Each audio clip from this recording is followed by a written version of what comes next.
Seriously.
Hello, you young American God blessed teenagers. How are you ready for the best uncertain hour of podcast in the history of everything? It's TeeDuhb's motherfucking Spaceship Earth culture makes a trip. Come get on.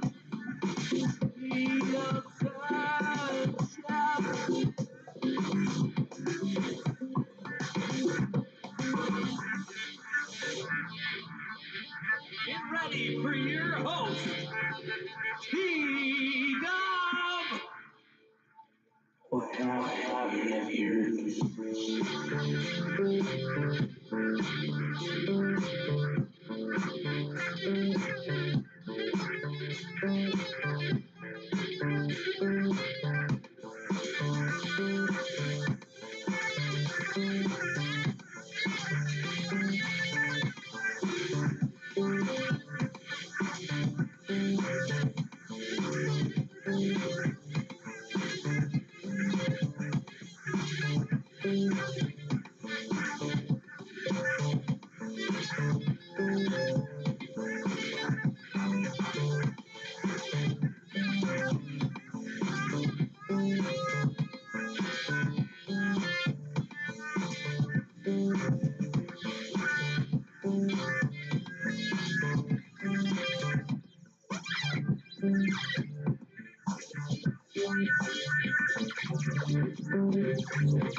It's your boy T-Dub. Thanks for coming and checking out my Spaceship Earth special episode today. We're in the middle of the mid-season break still, but for several reasons it's special. This is the first time that we've actually played the intro song. It'll be in all of the new episodes that are coming out for the second half of the first season. I've got tons of that stuff. I don't know, 6 or 7 episodes that I am working on post-production of and have been since 2020. But also recording a bunch of new stuff. Got a ton of good guests already slated. Got a ton more that we're interested in. So check that out. Check out all the previous episodes, especially the Desmond Wallington one. Rest in peace, just recently passed away. He's got 2 episodes. So yeah, definitely check those out. Big thanks from just so much of the community for his contributions to the space, and yeah, definitely some of the most popular episodes that we've had so far. So check those out. But this episode has no guest. That's another thing that makes it special. And yeah, it's just going to be me talking about transformative justice. I've got a whole long list of like 50 something topics to cover, and probably going to go through them a little fast, but because of YouTube's ability to transcribe what I'm talking about, it's going to help me put together the guidebook, field guide on transformative justice that I'm working on. So just wanted to do that live, and then also going to work on some transformative justice through workbooks that I have been sent to do. And here you go. Yep. That's my dad.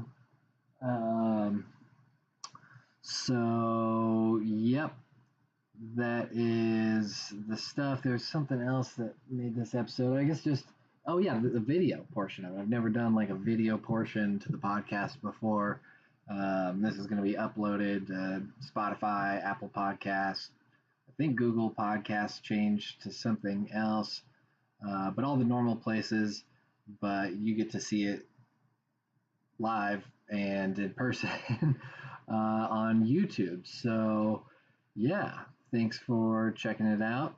Without any further ado, I guess maybe before we get into it, I should talk a little bit about myself and what's going on with how I got to this transformative justice place. So I guess I don't want to necessarily bore you with the whole story, but big thanks. Well, first of all, thanks to Burnt Toast Cosmonaut for the new, and it's not even new. I'm sure you can see on your screen.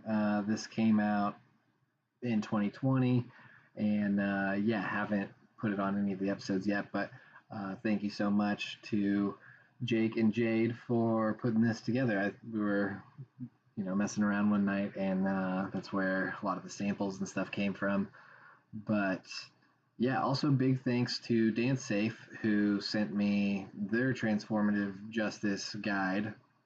This video is actually going into a playlist of videos on YouTube that I put together from all of their resources that they recommended. So I don't know if this is right now, it's probably just on the end. Make sure to check that out. Also some housekeeping. Comments are from subscribers only. Recently went viral on YouTube, so that's part of the reason I'm on here now. And the subscribers, can comment. I'm just kind of messing around with the format a little bit, but I feel like that's going to help my numbers as well as just getting some more accountability too, which is a big topic of this transformative justice. So thanks for checking it out. Back to myself with so Dan Safe sent this to me. It's something that I have been working on for a long time, but didn't really have like the words for it. So I really appreciate them giving me this opportunity to practice it and find the vocabulary to talk about some of this work that I've been doing. I a lot of times will do it, in like men's circles. So, one of the big things for me is supporting people who have been both victims and accused of SA, sexual assault, those kind of issues. That goes all the way back to, I guess, like college is really when I started working on it and joining the fraternity. And that's just part of the education of being in the fraternity. No matter what school, I went to several schools, and it was just a big topic of conversation. Of course, on that side of things, a lot more on supporting the side of people who've been accused of it and holding them accountable. Especially, like, we never really had any problems with it in my fraternity, but other people that are accused of it, being able to help them take accountability and change things. And recently, since college 10 years ago or whatever, that's looked a lot like just holding the people in my circle accountable and not letting them get to the point of that, not helping them avoid any sort of consent issues, teaching them about consent, letting them know, hey, that's not okay to be doing that kind of stuff. Like, don't be treating anybody like that. And yeah, so that's kind of what's going on and how I come to this work. And then, once I started like looking into this transformative justice resources that DanceSafe gave me, I realized like, oh my gosh, this is very similar to the kind of stuff that I've been doing, but is giving me an opportunity to talk about it and be about it and practice it. And so, yeah, we're going to go through kind of the outline I guess I've got so far from a little bit of AI put together, but then also pulled a bunch of the stuff out from the resources that they've given me. I'm not through all of that stuff yet. There's a whole bunch of it, but one of the things that they've given me is several workbooks to go through. And so I'm hoping that we can do that live on air after going through this guidebook, which, I'm all about accountability and building community. So this is perfect outlet to do this on YouTube and get some feedback and put this together, build this, because I'm sure there's lots of people who were like me, a few weeks ago, where I did not have the vocabulary for this. And, I'm still pretty new to it. I'm not like a master or anything. They say it takes 10,000 hours to be a master of something, and definitely not about that, but or haven't been, in the transformative justice space about working on this. But I have been, like I said, since college, probably even before that, of like trying to hold people accountable in my community to avoid, rape culture, basically. And we didn't even have that word, that concept back when I was in college. And I guess it kind of came out as I was getting later in college. At least I was introduced to it, but want to continue to build on that and, create the kind of world and community where that kind of stuff can't happen, doesn't happen. And that's transformative justice. So with that, let's kind of just get into this guide. I'm going to talk about more things, but I'm not going to go through all of these in like super detailed. Let me make myself a little bigger here, and hopefully you can't see all the bullshit I got back there, but yeah, we're just gonna go for it. So yeah, there's 10 sections I've got in this guidebook, field guide sort of thing. Originally, AI had 7. I added a bunch of concepts from those resources, got it up to about 10, got it to 10 sections now. Like I said, there's 55 of these little cells, so about 45 different things that I want to talk about. I'm not going to go into a bunch of detail with all of it. I'm also going to be pulling up some resources from the interwebs and utilizing that so we can, do this real time. So, yeah, we're going to start off here with introduction, definition of transformative justice. And so I've heard a bunch of different ways to talk about this, and I like the ones that pop up in a later section, kind of introducing some of the basics of transformative justice. So, just doing a quick DuckDuckGo search because you know how Google can be. And look, done some of these already. So, yep, transformative justice, or TJ, can be thought of as a way of making things right, getting in right relation, or creating justice together. Definitely don't rely on the state. And I mean, I guess we can go in here and get more of a. Oh, yeah, this is definitely a good one. But here's kind of the basics. What kind of community infrastructure do we need to create to support safety, transparency, sustainability, care, and connection? Just a couple of examples of why you'd want transformative justice. I guess that's not exactly what I was looking for. Bunch of good resources. I mean, just resources on resources. DanceSafe gave me tons of stuff. Okay, here's where.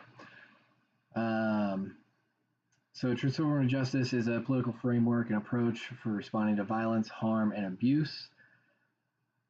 That's it, most simply, for sure. At its basic, it seeks to respond to violence without creating more violence and or engaging in harm reduction to lessen the violence. Transformative justice can be thought of as a way of making things right, getting in right relation, or creating justice together. Covered that already. Transformative justice responses and interventions do not rely on the state, do not reinforce or perpetuate violence, such as oppressive norms or vigilantism, and most importantly, actively cultivate things we know prevent violence, such as healing, accountability, resilience, and safety for all involved. And that's a big point that I kind of want to harp on, is that transformative justice isn't just justice for the victims. It actually looks into the harms and what led the perpetrators to harming and being in the place that they're at, where they're creating this harm. So, big point there. Wikipedia says transformative justice is a spectrum of social, economic, legal, and political practices and philosophies that aim to focus on the structures and underlying conditions that perpetrate harm and injustice. Taking up and expanding on the goals of restorative justice, which we'll talk in a little bit about, such as individual community accountability, reparation, and non-retributive responses to harm. Transformative justice imagines and puts into practice alternatives to the formal state-based criminal justice system. So, yeah, a couple of definitions. Let's see if we can find some other good ones here real quick and go into those if we need to. I like this. It's pretty recent, from Oxford. Transformative justice is a dynamic set of emergent strategies and abolitionist political commitments focused on responding to and transforming violence, harm, and abuse at the root. So the root cause, like I said, not only for the victim, but also the perpetrator.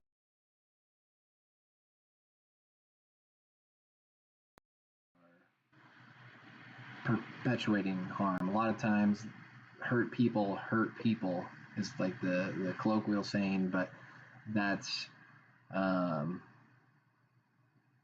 kind of the idea behind transformative justice. Is it doesn't just start with a bad person. Like, it's a very big piece of it is the belief that nobody is born knowing how to harm, how to rape, how to steal, how to be a criminal, and this is like a learned behavior. So it tries to find the root of that behavior and fix things there.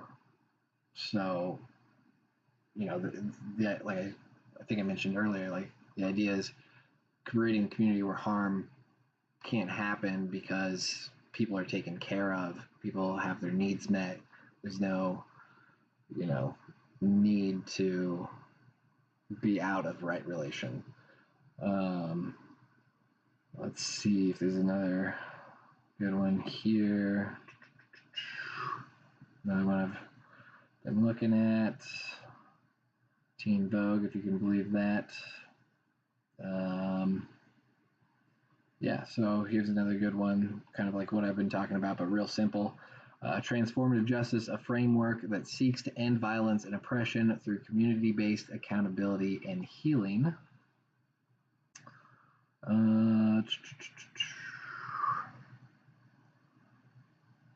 Yep, and again, just really harping on it. Transformative justice is an approach to addressing harm that seeks to promote healing and social change rather than punishment. It emphasizes the importance of community involvement and the need to address the underlying causes of harm, aiming to restore relationships and empower. Where'd that go? Individuals affected by violence and injustice. This approach is deeply connected to restorative justice practices, which focus on repairing the harm caused by criminal behavior through dialogue and consensus. Again, in just a little bit, we're going to. Oh, I got other things I got to do, but this is important to me, so we're going to focus on this. We're going to get into restorative justice here in just a little bit. So that's basically the definition, several definitions of transformative justice. For me, I would say transformative justice is a centered approach to equity and making that accessible. A centered approach to making equity accessible is what I would kind of define it as. Importance and relevance today is the next topic we got here. We've been dealing with this since before the pandemic, but really out of the pandemic, the Black Lives Matter movement came onto the scene, and a big part of that was, looking at the oppression that Black people face, and not just Black people, communities, all minority communities, women, brown people, Black people, disabilities, all kind of fit in. LGBTQ, AI plus, because I'm sure I'm missing some, but those are the groups that really have been affected by oppression. And so instead of relying on the state to come in and help regulate, they've really transformed this idea of community justice, community-led justice. And so that's kind of where transformative justice comes from historically. It's been around for a long time, from what I understand.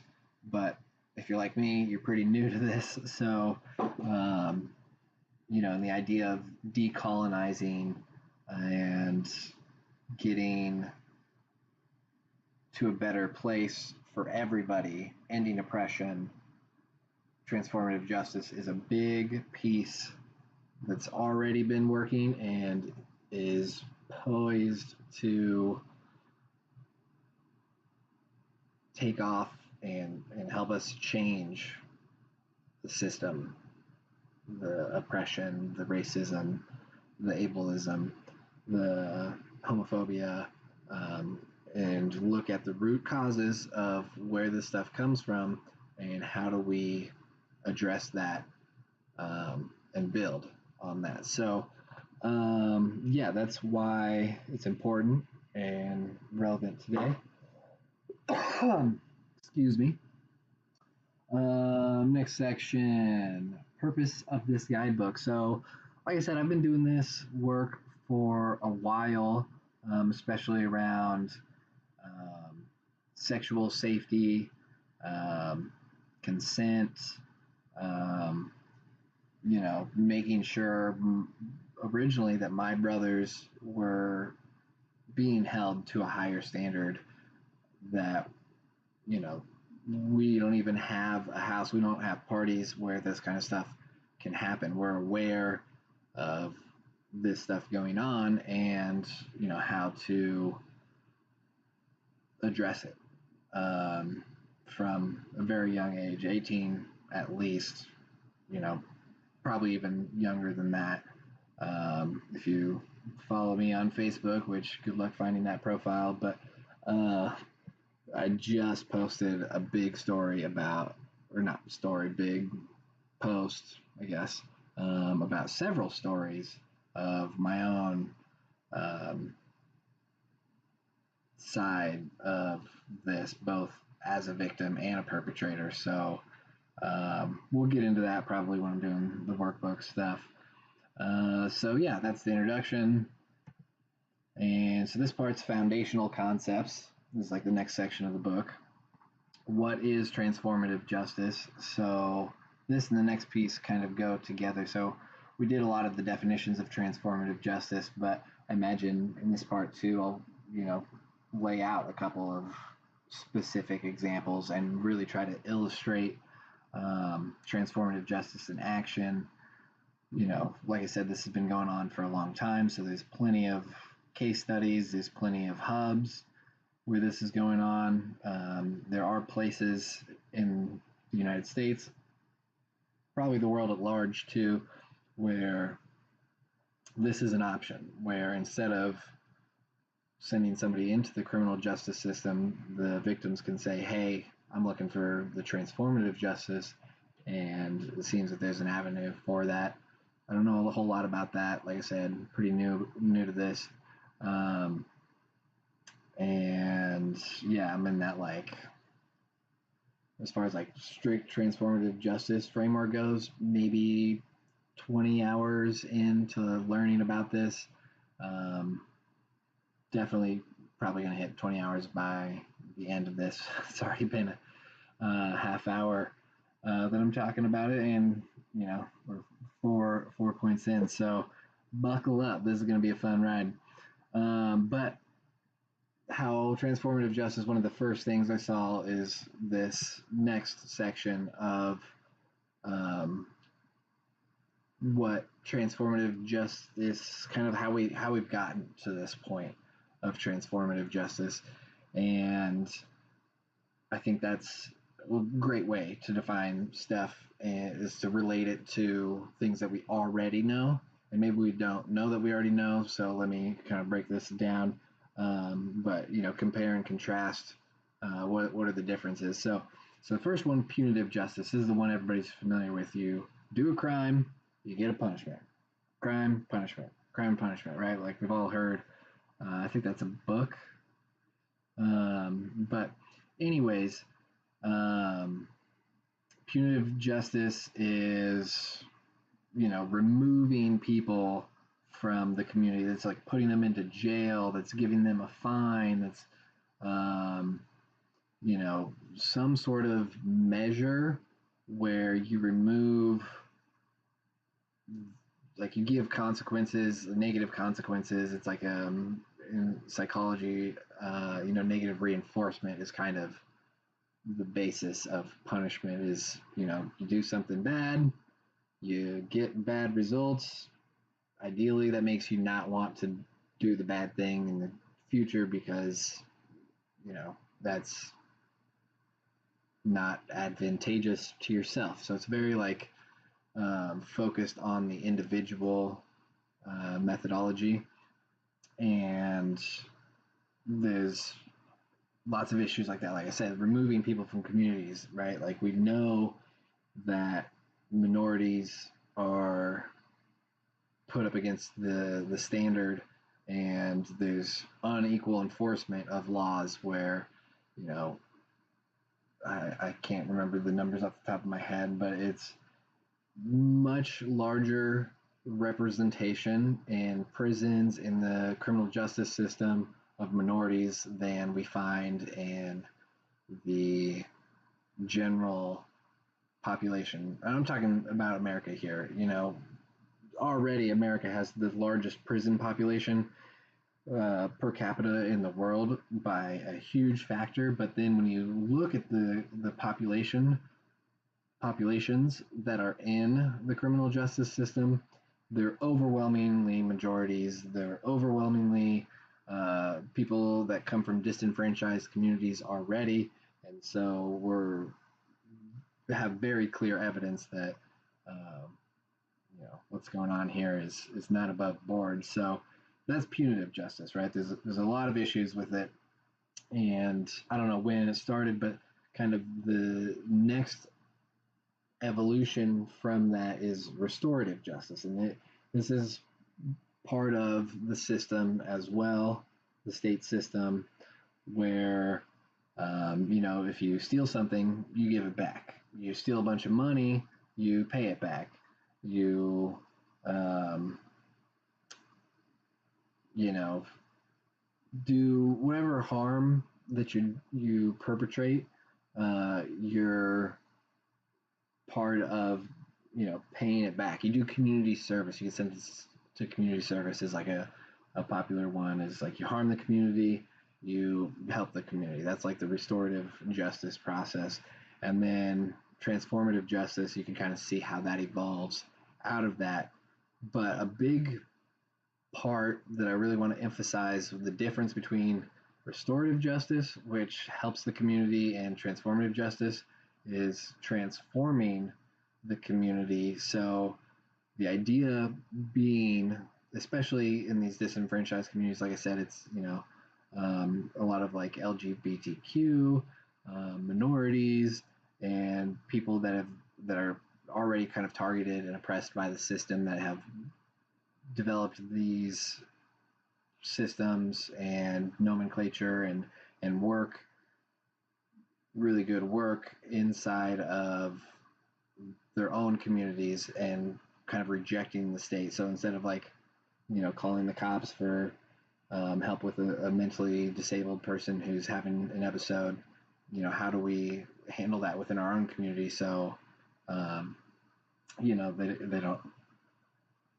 trigger warning, you know, gosh, should just have a whole trigger warning on this whole thing. But, you know, how does the community handle that? So the state doesn't have to get involved, was kind of how it started. And a big piece of this is moving forward. How does the community evolve? How does the community change? So, kind of like I've mentioned earlier, like the harm can't happen. The harm is beyond like the scope of what the community does, or, you know, kind of like that idea of holding your brothers accountable to making safe spaces for your party. So, you know, people feel welcome when they come to your events. So yeah, punitive justice, you know, crime and punishment, restorative justice of, you know, making up for what you want to do or what you did that caused the harm, and then the transformative justice of saying, hey, you know, and this is like the important piece I just keep dancing around, but transformative justice acknowledges that the starting conditions where the harm was possible are unjust. And so how do we make more just communities where people get their needs provided for, aren't afraid of members of the community, are able to interact fully within their community. So that is the big piece, is like transformative justice recognizes that there is oppression, there is colonizers, there are people from dominator culture that are punching down on people and not giving people a place and space to be safe from the get-go. And so when they harm other people, yes, it's still 100% their responsibility to fix that, to change that, but how does the community support that and change the community itself so it's less oppressed, more opportunity, just a place where, again, the harm couldn't even happen. So, yeah, that's how transformative justice was first explained to me, and I think it's a really good piece. So we've talked a lot about the key principles and values. I'm sure in this chapter of the guidebook or subsection of the guidebook, I'd go more into it, and you'll see, I guess here there's a little disagreements, because these ones on the right are concepts that I pulled straight out of that YouTube playlist that I put together that this video is going into. Can't remember what it's called off the top of my head, but something along the lines of dance safe resources for transformative justice. So there's going to be some spots where those don't match up, but that's okay. Key principles and values, I mean, we've talked a little bit about them, but this seems like a good place to go back to the interwebs and I know we were looking at them a little earlier, but community, accountability, key values, and what was it? Principles of transformative justice. Don't make fun of my typing. So this is the one that we were looking at, and I got a little confused and started looking at some of the values.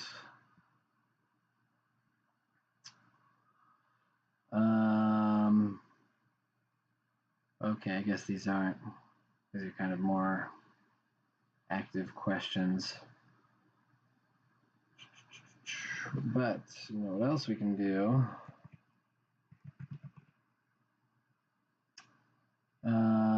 So I guess a good important piece is like the values of the community are going to guide the process. Not every community is the same. Not every community has the same culture and values. So that's a good thing to recognize. But I guess communication skills, building communication skills is a big important piece too.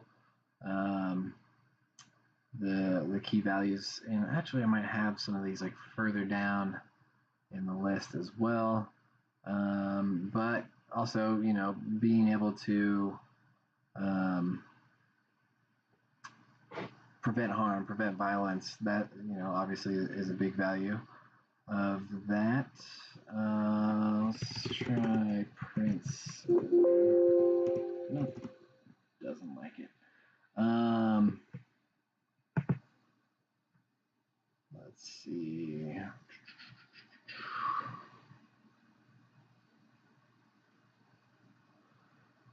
Okay. Yeah, these are some good ones. Growth, progress, social justice, for sure. We've talked a little bit about those, but I'll definitely spell some of those out. Trust, big principle there. Collaboration, that's another one. Maybe we want to look at some of these infographics. Let's see a good one for that.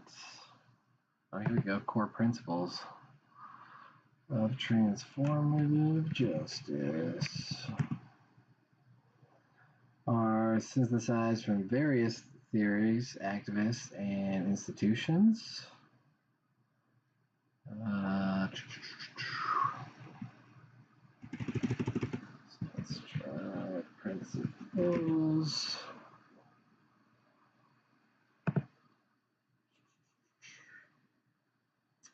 That's restorative justice, fundamental principles.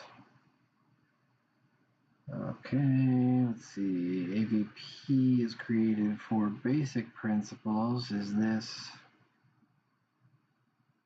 or transformative justice? Looks like it might be. But yeah, let's look at this again. Let's just look at these ones. We already saw that, but I'll try to cite what AVP is here in a second.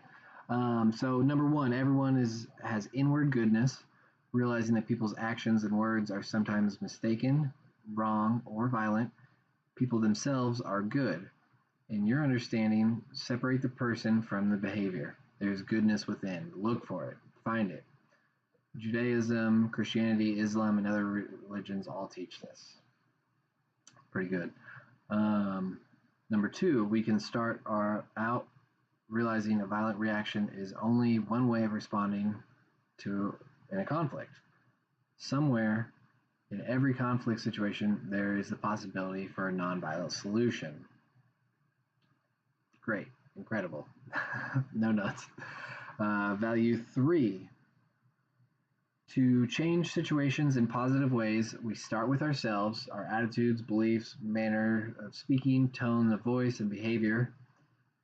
Big, important piece. We'll come back around to that when we're talking about accountability. And four, nonviolent conflict resolution is a skill. There's a win-win outcome where no one is the loser. So, yeah, those are great.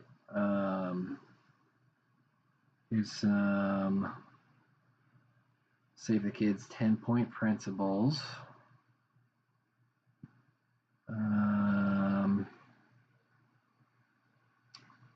Those look more like just good principles for like a community center, especially like a kids center. So not going to necessarily go into those.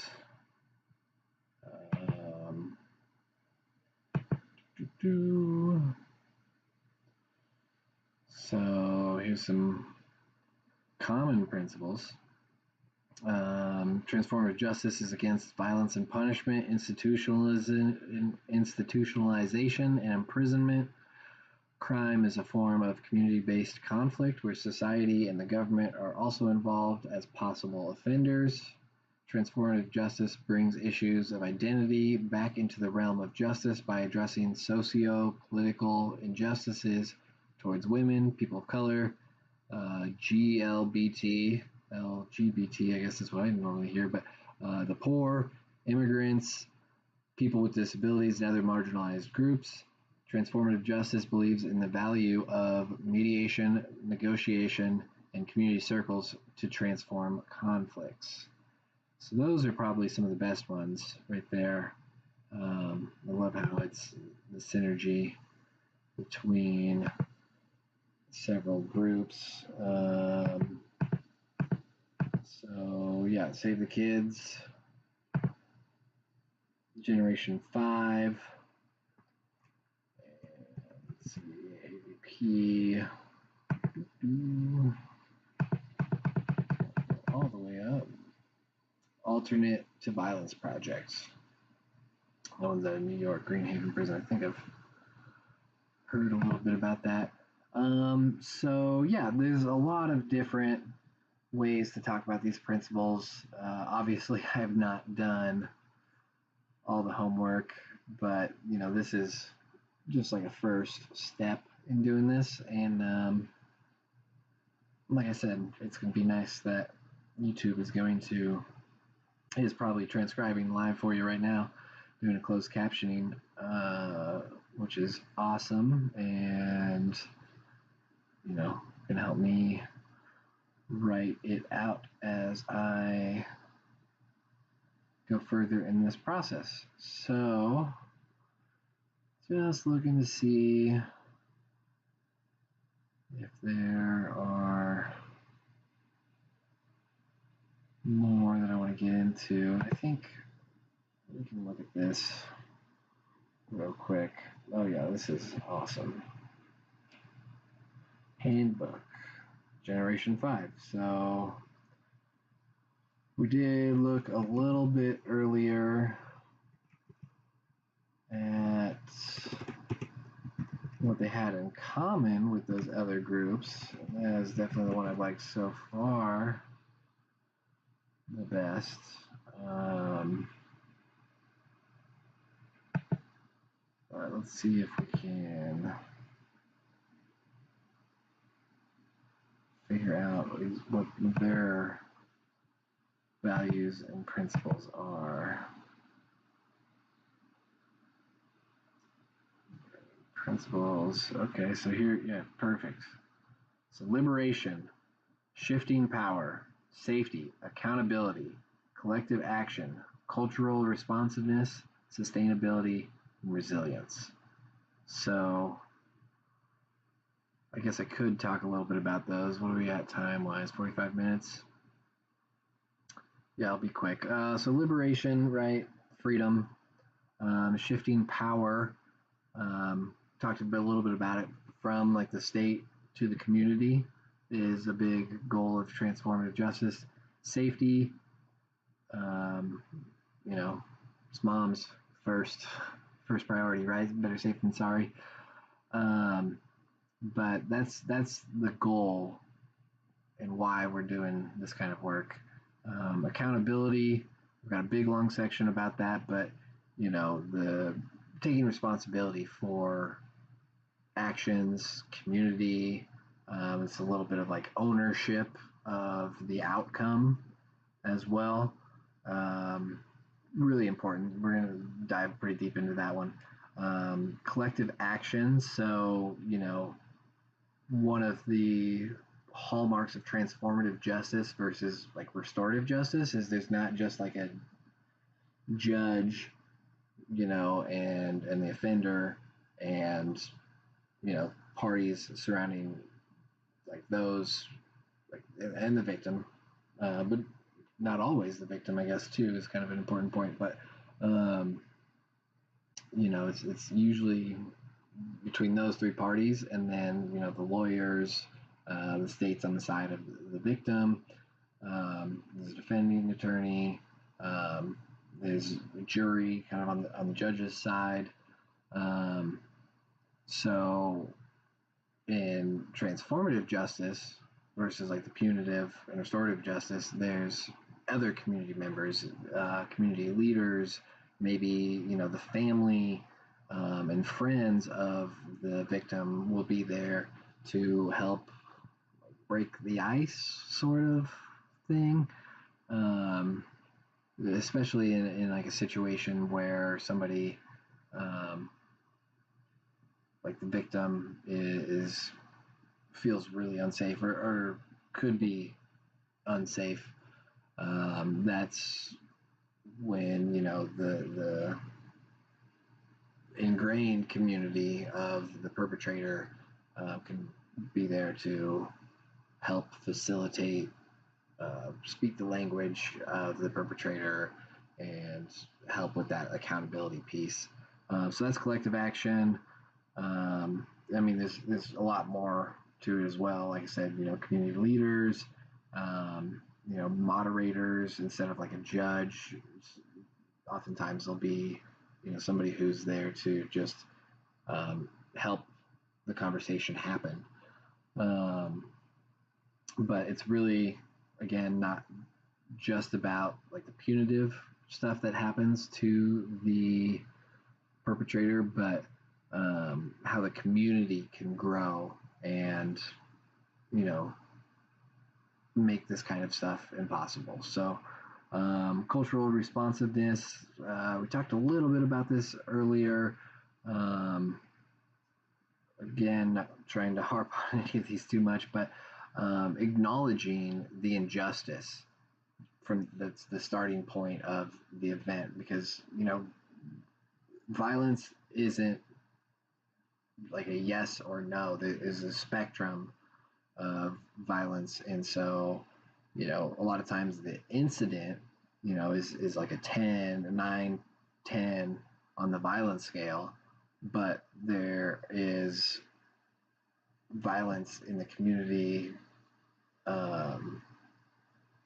already, like with Black people and slavery. There's generations of violence that go all the way back to slavery.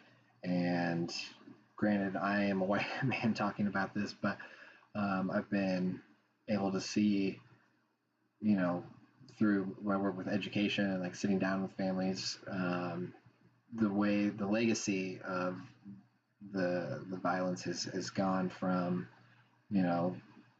slavery to several generations removed, when I've been able to witness it, of still not like holding the kids back, of not letting them reach their full potential, of kind of beating them down and into submission.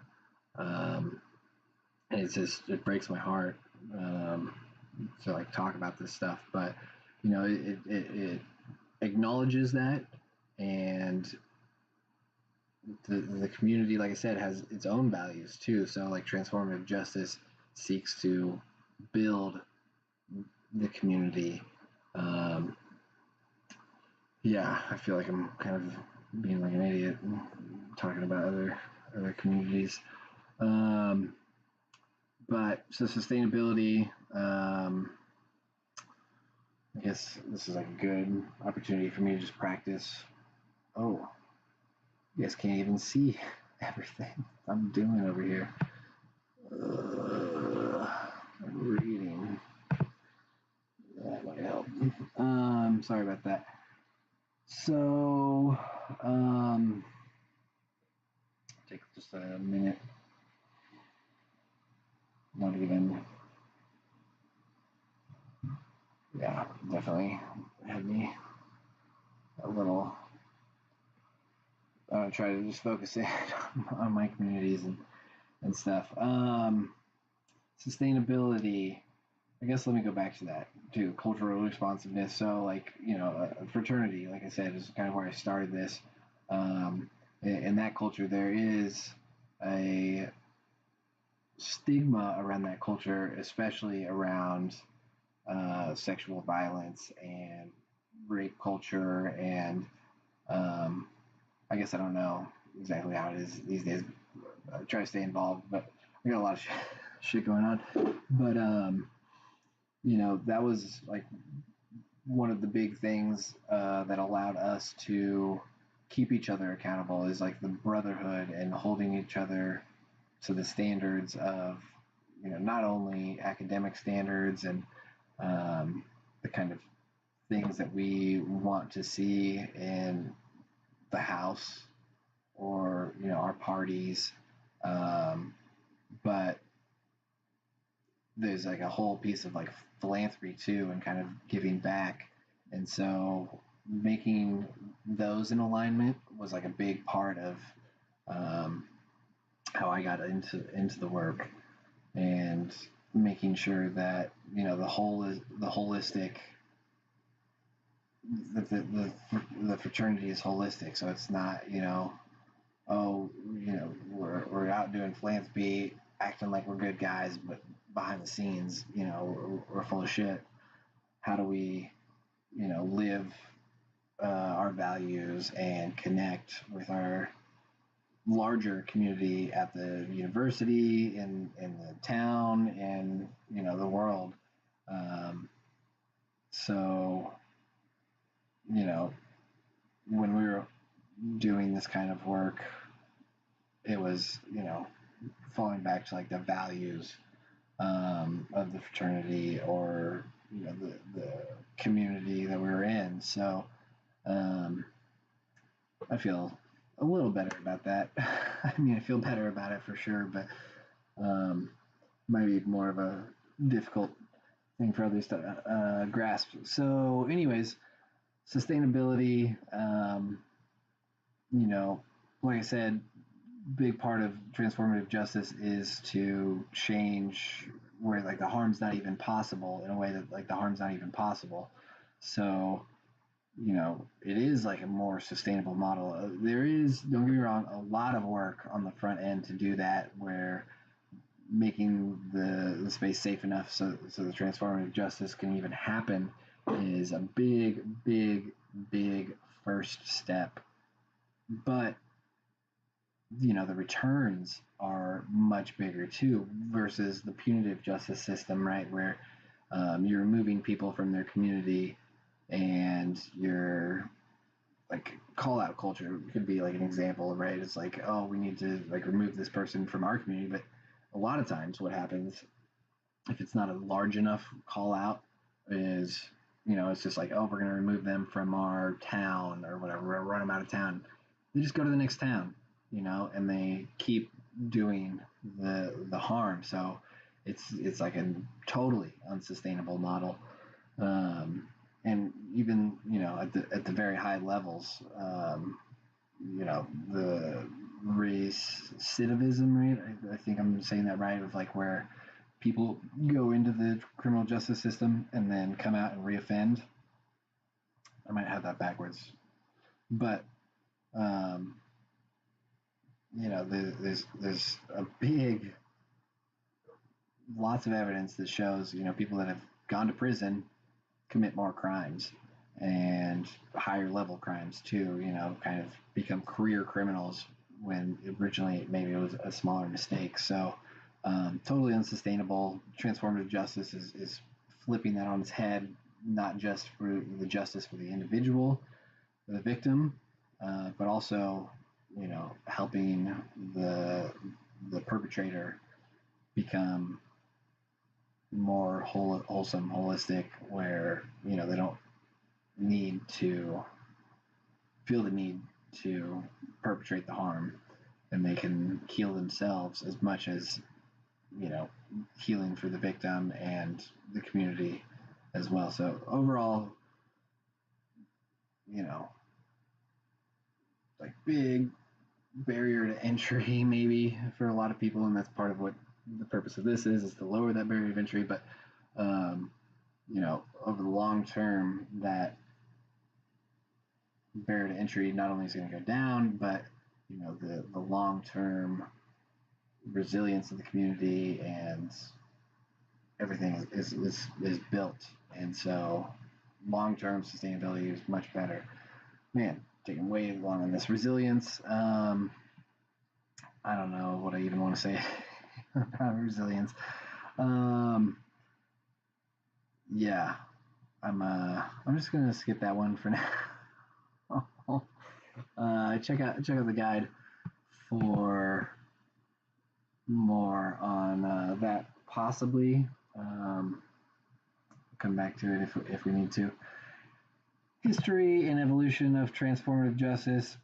Again, I'm maybe 20 hours into this, so I don't feel comfortable at all talking about this, because my evolution is like from last week, first week of February to day before Valentine's Day. Very small personal evolution, and a lot of this transformative justice work is personal. Very short history, so I'm going to definitely have to do more research before speaking on that. So now, accountability, the big one. What is accountability? we're going to again go to the interwebs and DuckDuckGo, because I've talked a little bit about it, but to give us like the full, spectrum of more legitimate sources than just my nonsense, not nonsense, but then from my brain. So the GNU version, it's a noun. It's a state of being accountable. Liability to be called on to render an account. The obligation to bear the consequences for failure to perform as expected. So that piece right there, I guess, is the one the obligation to bear the consequences for failure to perform as expected. Still kind of heady though. Responsibility, answerable for. 3, the obligation imposed by law or lawful order or regulation on an officer or person for keeping accurate record of property, documents, or funds. The person having this obligation may or may not have actual possession of the property, documents, or funds. Accountability is primarily concerned with records, while responsibility is concerned primarily with custody, care, and safekeeping. I don't like that because I think that's kind of the accountability that we're talking about with transformative justice, is the custody, care, and safekeeping, whereas they're talking about accountability in like a ledger or a banking situation, right? It's like paying, that your receipt. That's kind of, I feel like, what they're talking about there. This one's from Wikipedia and Merriam-Webster, but put together by AI. Awesome. Accountability is the quality or state of being responsible for one's actions and being willing to explain or justify them to others. It involves accepting responsibility and being answerable for the outcomes of decisions and actions. That's a pretty good one. Let's see if there's any other ones that I like in here.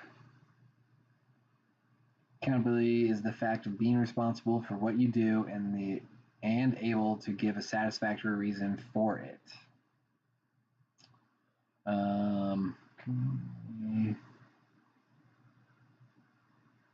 Is the responsibility to give an account of one's actions or duties to the authority that can reward or punish.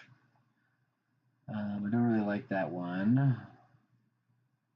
Taking responsibility for your own actions. I mean, that is really the basis of it. But also this piece, stepping up and admitting it when you break something, shows accountability. I guess that's more of an example, but stepping up and admitting, being the big piece of like, hey, this is what I did.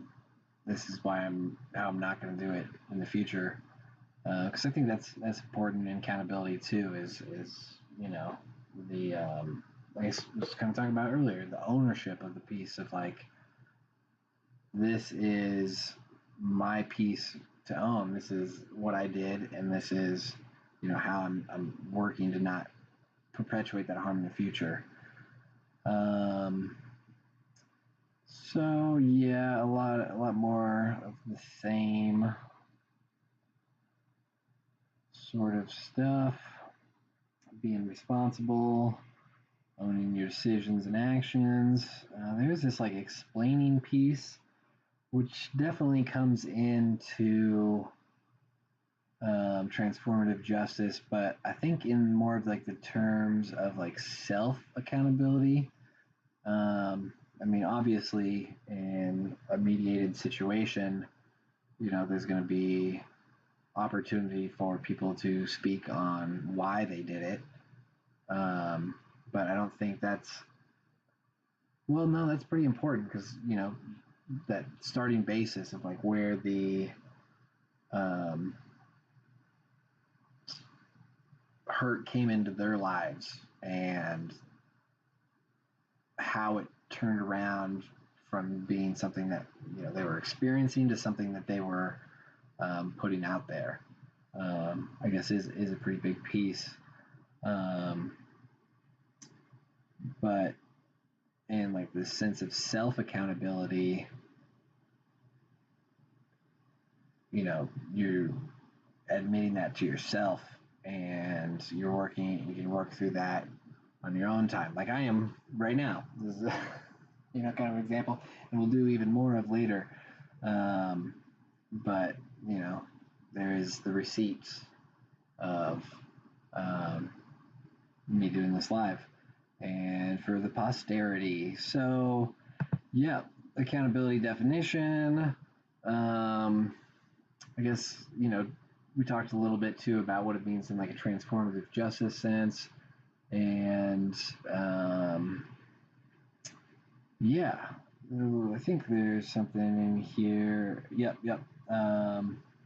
So yep, as you kind of see here, there's like the order of this, except for these colored squares. Those have been changed a little bit because of just how I didn't like how AI put it in there. So we're going to talk a little bit about agency here in a second. Accountability communities. This is definitely something I need to learn more about.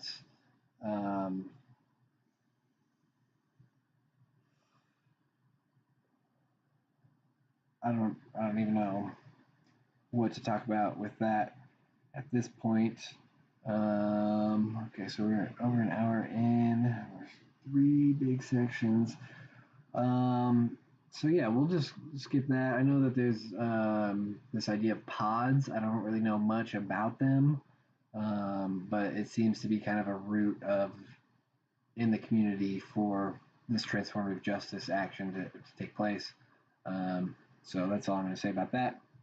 Obstacles to accountability. So I will talk a little bit about this. Obstacles to accountability include like that self-preservation instinct that we all have of like, oh, I feel called out. I feel like I am going to die if I, admit to this wrongdoing. I'm going to be cast out of society, which, was a real, is still a real thing. And so that's a big obstacle to somebody like wanting to participate in the transformative justice as a perpetrator. Is like, am I gonna be on record saying I committed these crimes? So that's a big one. I think there's also a big one in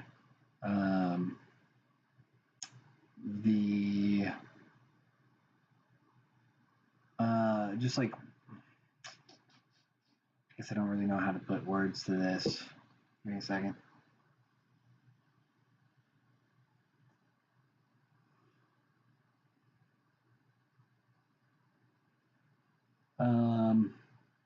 And like admitting the perpetratorness of it, and I see this a lot in modern culture, in like the war between the generations or whatever. This idea of like, oh, it happened to me, I turned out fine. But like you're advocating for violence to others. Like, are you fine? Are you okay? Do you need a hug, bro? It's like not okay, and it's not okay that it happened to you. Like, why should it happen to anybody else? Kind of being like the big point. The hurt people hurting people thing. Like, oh, I was bullied as a kid, so I'm gonna bully my kids. I was spanked as a kid, so I'm gonna why can't I spank my kids? I turned out all right. That kind of like generational trauma and the way it just perpetrates is like a big obstacle to accountability of like, I didn't even do anything wrong, you know? That idea. What other obstacles are there to accountability? So there's I'm kind of familiar with this concept, not personally, but I've seen it a lot in like my family.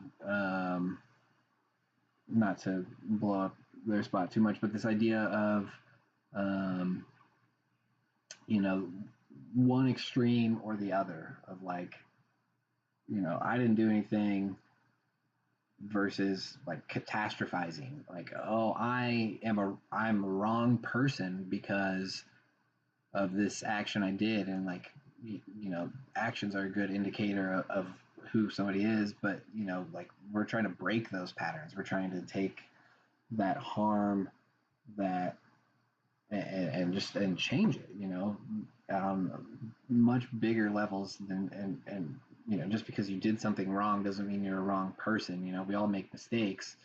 I've made tons of my own. I'll make tons more, I'm sure. But you know, that doesn't make me a wrong person. So kind of the spectrum of that is something that can be an obstacle to accountability. I think like the complexity of situations, um, which we're going to get to a little bit later too. You know, like me speaking on communities that I'm not involved with. You know, that's um, you know, like probably shouldn't have done that at all. I might edit that out, but yeah, if you're tuned in live, which I think one person was for a little bit, it's just not easy for me to grasp that complexity, right? And so, um, even though I've had personal experience sitting down with families and seeing this, you know, there's so much more depth to it than I could have experienced in you know, the 20, 30 minutes, maybe like 5 minutes even, sitting down with the family and seeing like, okay, this isn't going to be worth my time, their time, anybody's time, because of like these deep ingrained ideas and cultural values that I'm not privy to. So, you know, just try to make their day a little bit better and go on my way. Um, but that complexity and the interpersonal reactions, I think, can make accountability hard as well. And there's probably tons more. I'm not going to harp on it too much because I'm already harping on a lot of this stuff. So self accountability, um, and as kind of a piece of that too, this accountability requiring agency. Um, Really, like we talked about a little bit earlier, the work starts within ourselves. If we can't own what we did and be willing to be held to account and face consequences of what we've done, then you know, this transformative justice process isn't going to work. There's a name for it in some of these videos. I think it was like Voldemort people or something, where like, you know, there's people who are actively perpetrating harm and don't give a shit. You know, they're not going to be held accountable. They're not going to change their ways, you know, kind of in that obstacle of like, oh, it was done to me, so I'm going to do it to other people. I turned out fine. You know, here I am surviving in the world. Um, and, you know, what happened to me wasn't a big deal. And nobody came to my rescue. So, you know, why would I change what I'm doing? So, um, the consensus on those kind of people were, you know, there's just not much that can be done about it at this point, at this early stage of the transformative justice. And I hope, you know, through the sustainability of transformative justice, you know, there will be a point when, you know, the community is so large and well informed that, you know, there's not space for these people. You know, they can do their own thing in the woods, hermit status or whatever. I mean, it, you know, it's kind of a sad thought, but some people choose that, you know. And then the idea of agency, I guess I want to go back to the interwebs to talk about agency, because agency, from my understanding, is really about, you know, that like ownership, that ability to like be yourself, to go and interact with the world directly. Um, so not that. Oh, doxing myself. Um, the condition of being in action, operation, again, a noun, the means or mode of acting instrumentally, a business with agents that negotiates. Oh, no, that's not the agency that I'm looking for. Here we go. The AI assist. Agency refers to the capacity of individuals to act independently and make their own choices, as well as an organization or establishment that provides a specific service of representing another party. That's not what we're talking about. And we're not talking about government at all. So, that first piece, you know, your ability to act and make your own choices, that's agency. And, you know, buying into the transformative justice process is essential to the accountability of being able to hear the consequences, not only for yourself, but for the victim and the community at large of your actions. Is like, it's tough. There's obstacles to it. So that is actually like a whole video on the playlist. What is self accountability? It's a great one. Definitely check that out. Shifts in accountability. So I'm a little at a loss for what that was. It was probably a piece of that. What is self accountability? I put accountability in relationships next to it. So maybe that's kind of like when I was talking about like the spectrum, going of like the catastrophizing, I am wrong, to like I haven't done anything wrong. Maybe it's something in there. Accountability in relationships. This is kind of a piece of this everyday practices too, where, you know, owning like your side of the street. Like, you know, a good relationship is a two-way street, right? You give, you receive. You know, there's not necessarily like a transactional piece to it, but, you know, it's not just all giving or all receiving. You know, there's hopefully both in a good relationship and right relationship, and what your side of that looks like. Like, you know, you're not giving too much and like over sharing, over caring, over supporting somebody else, and then you're also not like taking exclusively from the relationship of, you know, getting your way all the time, of just, you know, draining other people. That's like a good practice, which I imagine has something to do with this shifts of accountability. But like I said, I'm pretty sure it's in that what is self accountability video. So definitely check that one out. This next one is also a video straight out of the YouTube playlist that I made. Let's replace cancel culture with accountability. And that is just such a great video. It's a TEDx talk. I forget where and by who, but it's just, you search this phrase, hopefully after you finish this video. But the idea, kind of like I talked about a little bit earlier, like the cancel culture, like casting people out of our community doesn't help them, doesn't help other communities, doesn't help the community at large heal. They just go into another community and keep perpetrating. So instead of that, how do we I say a lot, like, call in. How do we get people to participate in community in like a more pro-social way, where they're helping the community and they're not extracting from the community? Oftentimes is the issue. But in the video, she talked about calling on people, because calling in is a lot of work for sure, and trying to like guide people towards being pro-social is difficult.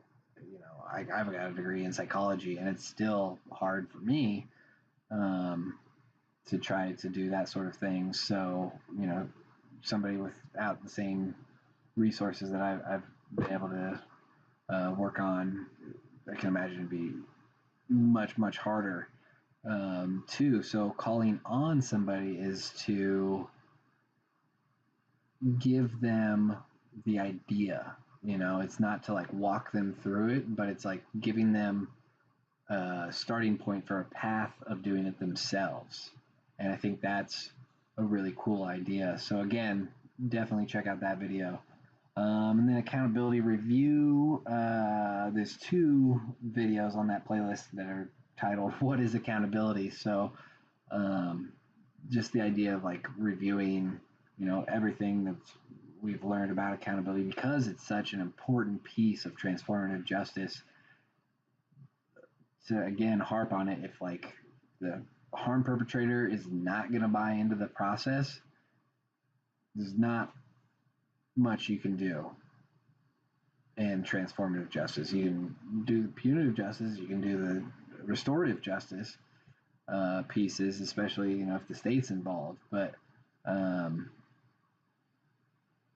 without that buy-in from the perpetrator, you can do a little bit around the community. Like what can we do to make this space not safe, not safe, but how can we increase that accountability? How can we make it safe for that person to be accountable in the community? Is there friends and family that we can rely on? Is there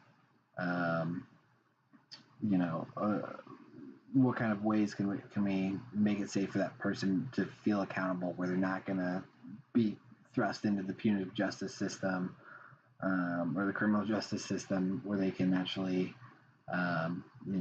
participate in the community in a pro-social way? How's the community do that? So yeah, that's a lot about accountability. Supporting harm doers and survivors. Man, that was a good transition on accident. So people who do harm are not monsters. I believe this is a video as well. But going back to the obstacles in accountability discussion, and the catastrophizing as well, is like, just because you've made a mistake or you've done something wrong or you've acted antisocially doesn't mean you are antisocial, doesn't mean you're wrong, doesn't mean you're always going to be mistaken. There's the ability to learn from that. So how do we do that? Is one, recognizing in ourselves that is not the case as well. Not just supporting somebody and thinking that, but and recognizing that in ourselves, and not making them out to be monsters. Giving them the opportunity to heal, to be better, to find out what the root cause is in their life. Because again, going back to that idea very central to Transformative Justice, that nobody was born that way. Nobody was born to, perpetrate harm. There was something that happened where they learned it, and then they turned it around, and,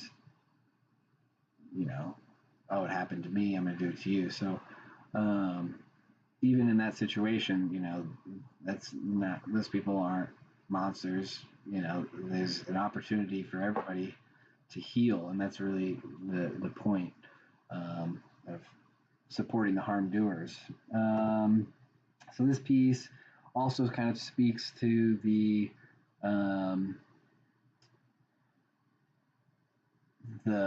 complexity of some of these situations. Domestic violence. There's a piece about like learning. What do we learn from domestic violence? And this was in like one of the longer videos. But realizing that, especially in like a domestic violence situation, it's not all bad. If there was no bright side, then hopefully, nobody's going to subject themselves to just pure terror, pure negativity. There's this cycle of abuse that happens where, there's like the event, but then there's some time where there's making up, and there's love, and there's building the relationship back up, and there's, you know, lots of good stuff happening. But then, something is triggering, and, creates emotional instability, and then back to another big event. And the cycle can just spiral downwards.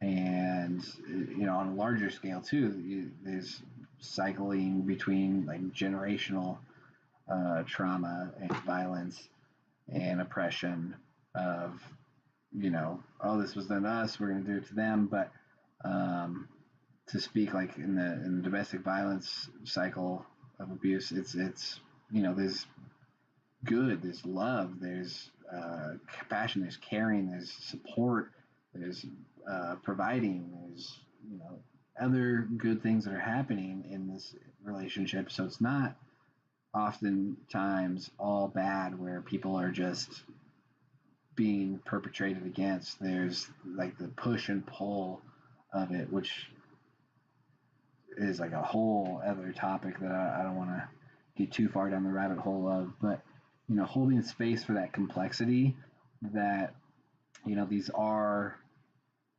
people. There's a whole spectrum to their existence, good to bad, and it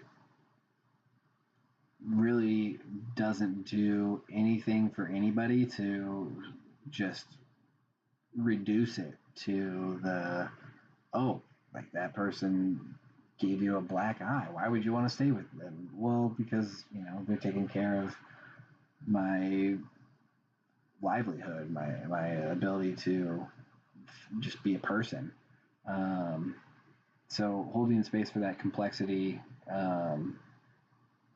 not only for the harm doers but also for the partners. But this section's, I guess, harm doers and survivors. So yeah, like holding space for that complexity of like the relationship can be good and bad, and how do we support both parties so the growth can happen. Maybe separating is the right move, but maybe there's opportunity for growth on both sides, where the victim or the survivor is not just being persecuted, but has like some assertiveness, can kind of grow in that domain. And also the harm doers, how do they grow as well, where guiding them towards the pro-social behavior. I don't really know if I captured that, but that's why this is a process. How to support harm doers and being accountable. So, talked a lot about this already. I guess I would add to that,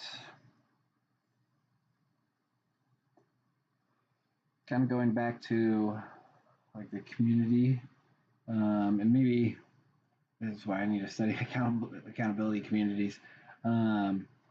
But how do we make it safe for people to be accountable? How do we increase that desire to be accountable too? Of like, okay, maybe not necessarily like reward them for that, but like helping them see that accountability is its own reward, and that you're going to build yourself up and be more of the person that you want to be, that align with your values, that you want to exemplify in the world. How do we encourage people to be the change, sort of idea? And then we all have a role. So again, with the community, how do we support that? How do we make that the norm? Honestly, how do we play that role? How do we be a safe place for people to admit their wrongdoings and grow from them? Gosh, hour and a half.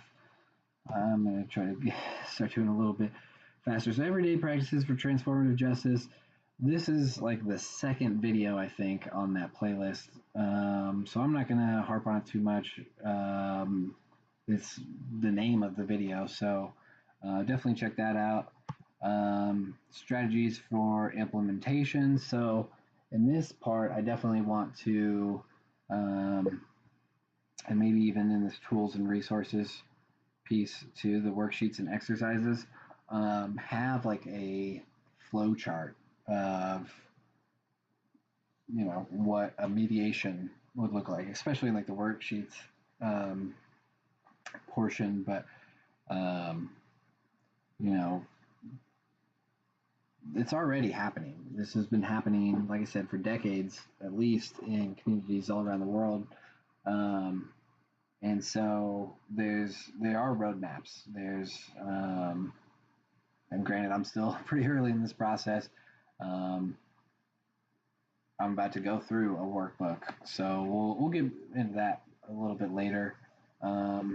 Challenges and solutions. I think that and case studies will kind of go together. We've talked a lot about some of the challenges, the obstacles to accountability, for example, and holding people accountable, holding within ourselves this idea that people aren't monsters because they've made a mistake or even a pattern of perpetrating harm. How do we get past that? Is probably going to be a lot of the topic of that. Case studies, I honestly don't have any right now, so that's part of the reason I want to do this and get to the workbook. So community involvement, building support systems. Again, not just for the victims, although that's very important, is being able to give them safe space to talk about what happened to them, to heal from what happened to them, so they don't fall into the patterns of then turning into perpetrator, or even like from a self-harm perspective. How do we keep people out of that folly, and have support groups or resources where they can be in community? Because a lot of times you get hurt and you just kind of want to withdraw, and then sometimes take that to the next extreme of perpetrating harm on oneself. So supporting, checking in on the victims and how their process is going. But also there's a piece of the, like I've talked about, like supporting the harm doers as well, and how do we, you know, make a safe enough space where we can kind of get to the root cause. What happened to you? How did you learn this? How did that affect you? How did that, turn you into this person that thinks it's okay to perpetrate harm? Engaging stakeholders. So again, community leaders, family, friends, that kind of stuff. Definitely go into um, pieces here of like how to do that, um, and especially around the accountability for the harm perpetrator. Like that's big stakeholder in the process of the transformative justice. So, um, is there an example I'd feel comfortable talking about?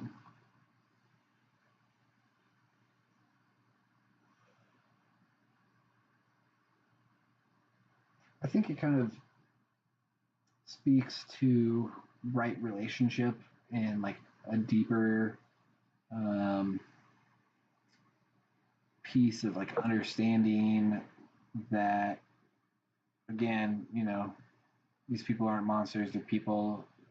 Most people, I believe, want to be good, want to do their best, want to um, make sure that they're not hurting people, and um,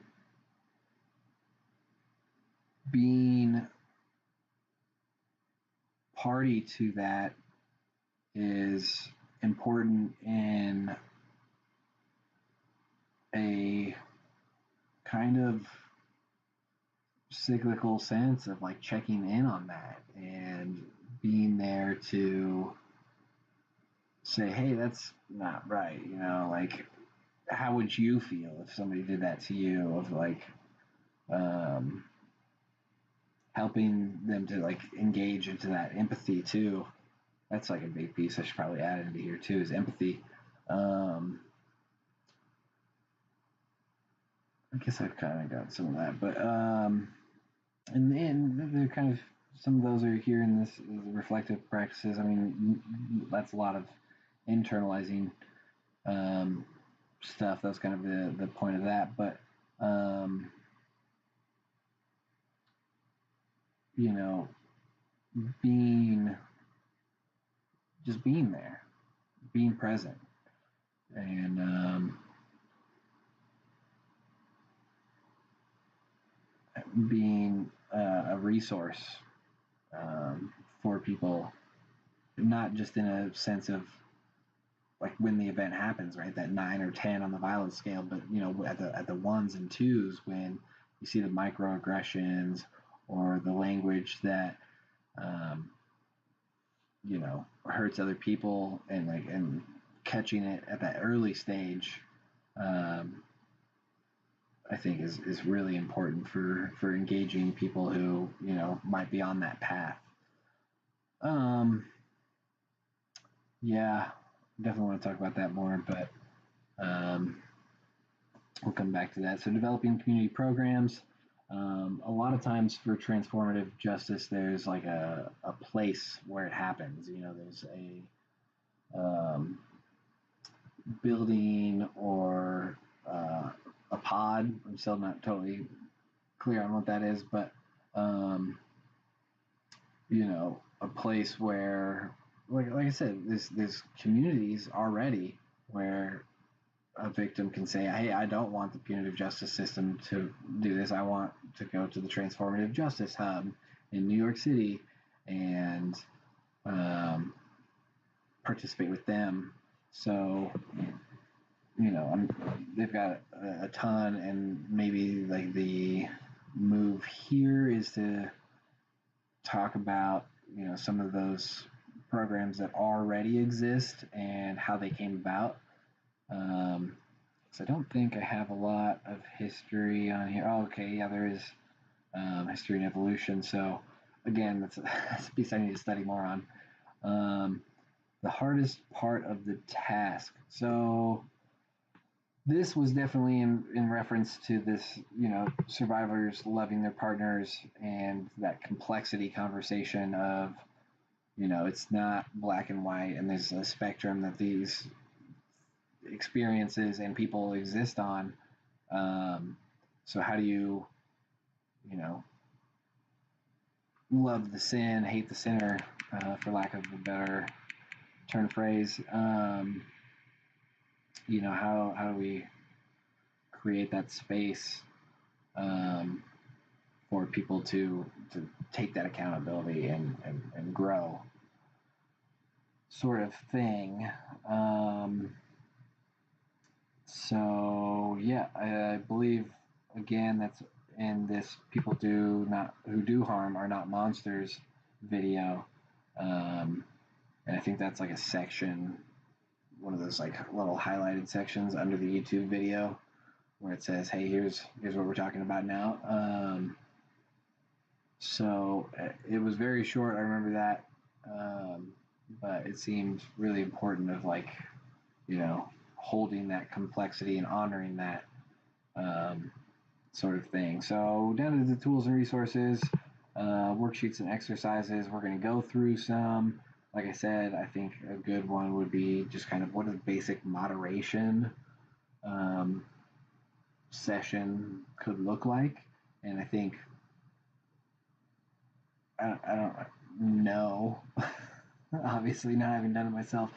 Um, but I think like the big piece for kind of creating the safety is letting the victim talk and the harm perpetrator talk and have the space. And I would almost start out in that moderation session of like letting the perpetrator go first and give their side of the story, and then ask some probing questions. Okay, well, what about this part of your experience was difficult for you? And then also getting into, okay, when have you experienced this from the other end? Like, how did that make you feel? I think that would really help with like getting the vulnerability piece um, in there too. And so there is that space to take accountability. And then from there, I'd probably go into like making them listen to um, the victim and how they perceived it happening. And maybe before that too, you can like practice some of the skills of like, hey, we're gonna breathe through this. We're gonna just listen. We're gonna do maybe a little bit of active listening, but we're not gonna be defensive. We're going to give them their space, just like we just gave you your space to talk about it.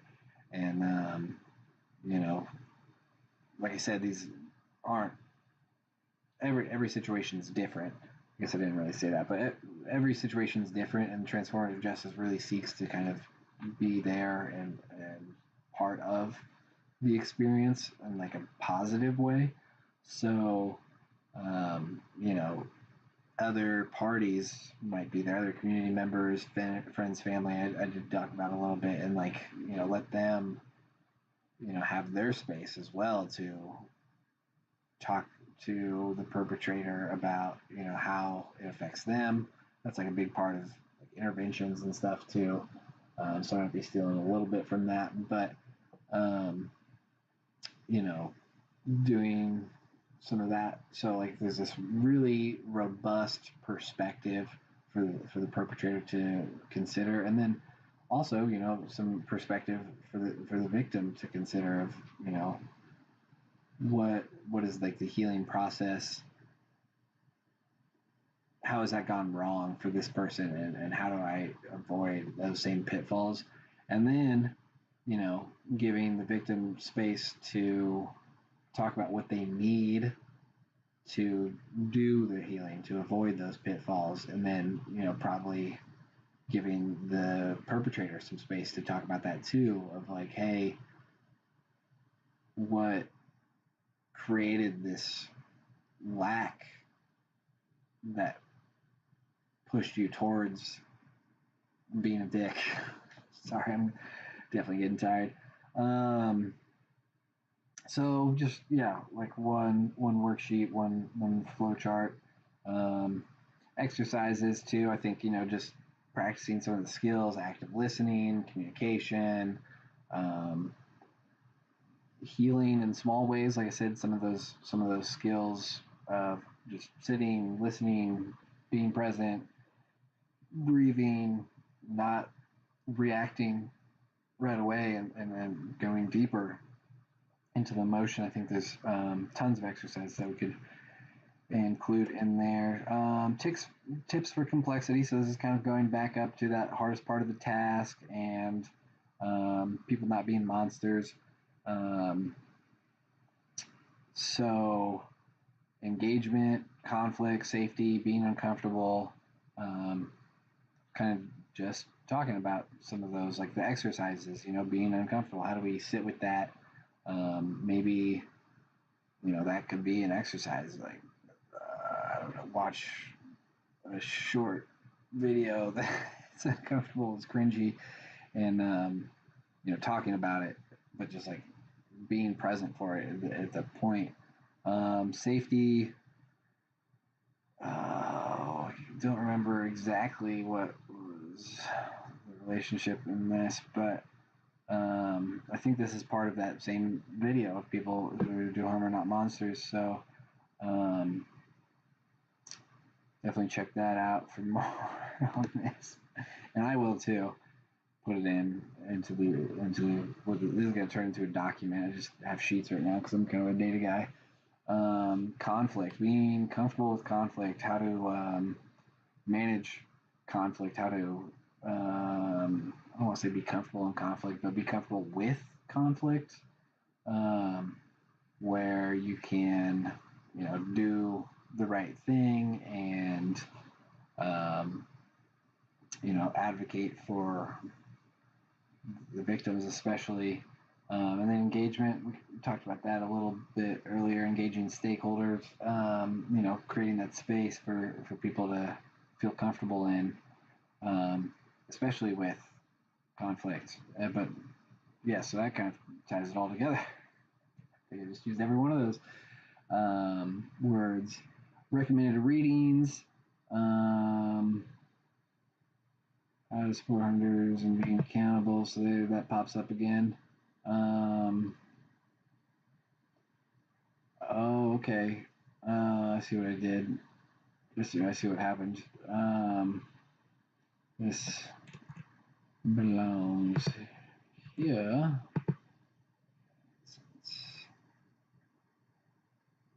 That one's out of place. Make it yellow. And since this is where it started, that green. So I guess I could show you some of the recommended resources, and maybe I can put them in the description afterwards. Let me start here. Let's pull this. Yeah, boom. So this is the Transformative Justice resources I got from DanceSafe. Document. I saved a copy a week ago in a day. It wasn't my first time looking at this, but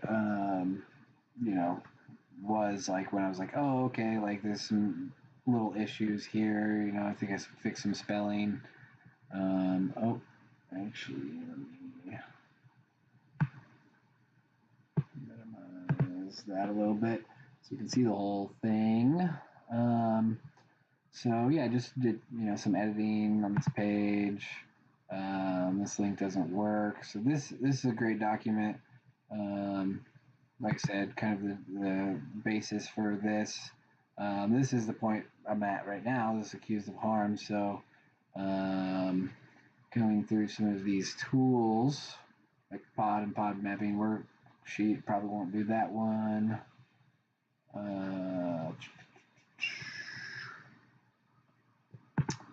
Maybe there. Okay, here's some. Yeah, so here's some like workbooks. These are like the ones that we're gonna go through here in just a little bit. But I'm still kind of reading through this. I've listened to or watched all the videos, listened to the pod. Oh no, I haven't listened to that podcast yet. Listened to the other podcast. Still need to like read the articles and obviously do the tools. So I haven't done much of this, but I have gone through and like at least looked at everything. And put that together. Here's survivor supports, which obviously needs to be a little bit more fleshed out, but that's not the toolkit I'm gonna use. Yes, this is a podcast I think I listened to. These books are not like prohibitively expensive, but altogether it's like 550 pages of reading. So yeah, that'll definitely be part of the process, but just haven't got there yet. So yeah, those are. Oh, but here are some of the resources. These are like the ones I've gone through already, but have like additional resources. So another book, interview. That is this zine is already listed here, so I'm gonna get to that a little bit later. But again, it's like 40 pages or something. So here, kind of, yeah, like I said, talks about like the differences, but then they've got a bunch of resources. So here's some like organizations, Communities Against Rape and Abuse, based out of Seattle, Creative Interventions. Like I said, Transformative Justice is not like a one size fits all sort of situation for a process, but definitely want to do like a worksheet of like what a typical mediation session could look like. United Against Violence. So yeah, all the way back in 1979, QQ is questioning. This is the second Q. So transforming violence and oppression. Where is that based out of? I want to say that's like Pacific Northwest too, but I don't see it on there. I guess we could look, but just Generation 5, that was like another, we looked at their book a little bit earlier. Philly Stands Up, Northwest Network, maybe that's what I was thinking of. But, there are organizations all across the country, all across the world, anti-oppression resources, yeah, Survivor Project. That's probably one that we could add into the Survivor supports.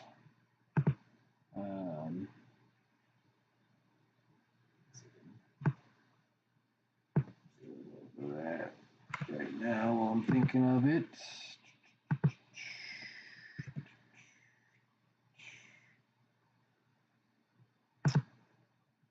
Back to that. Some more readings.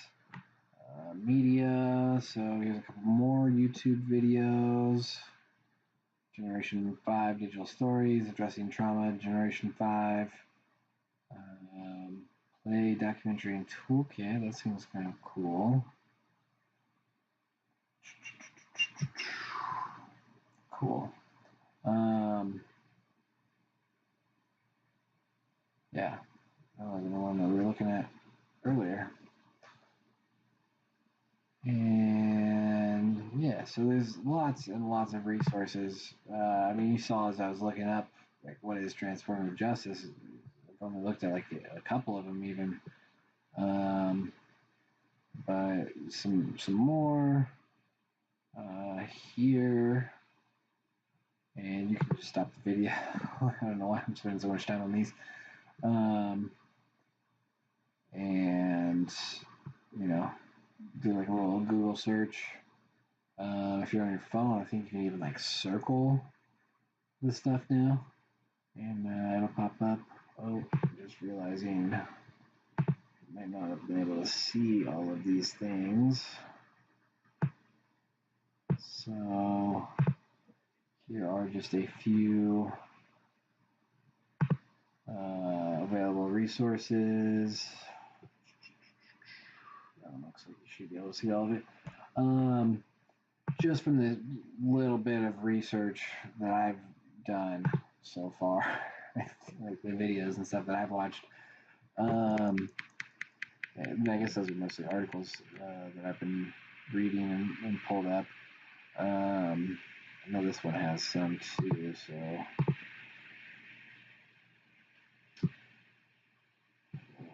show you some of that. This is where a lot of those videos are. Also, so yeah, big shout outs to these guys.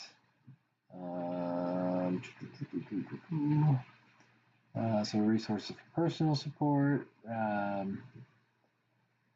virtual team care. I love that. I wanted to use that. What do you call those? The big letters and the periods.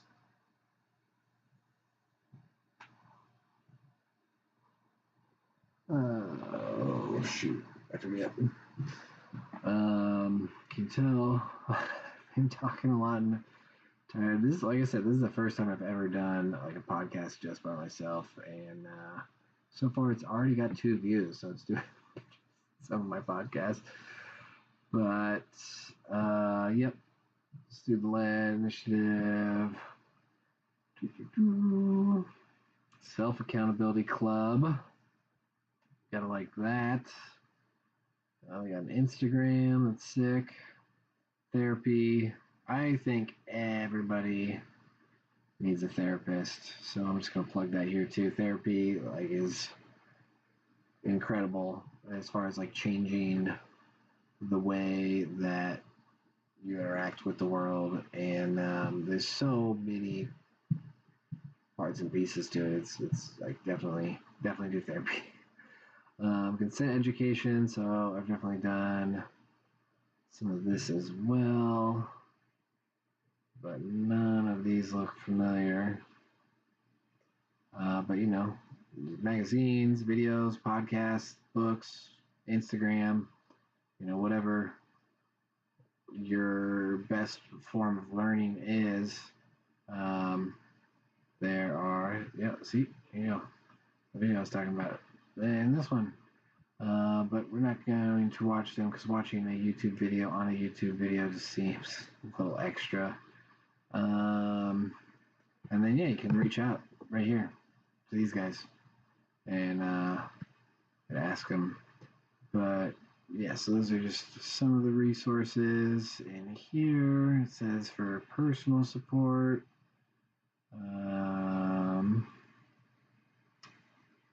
Here's some more resources on, this looks like accusation.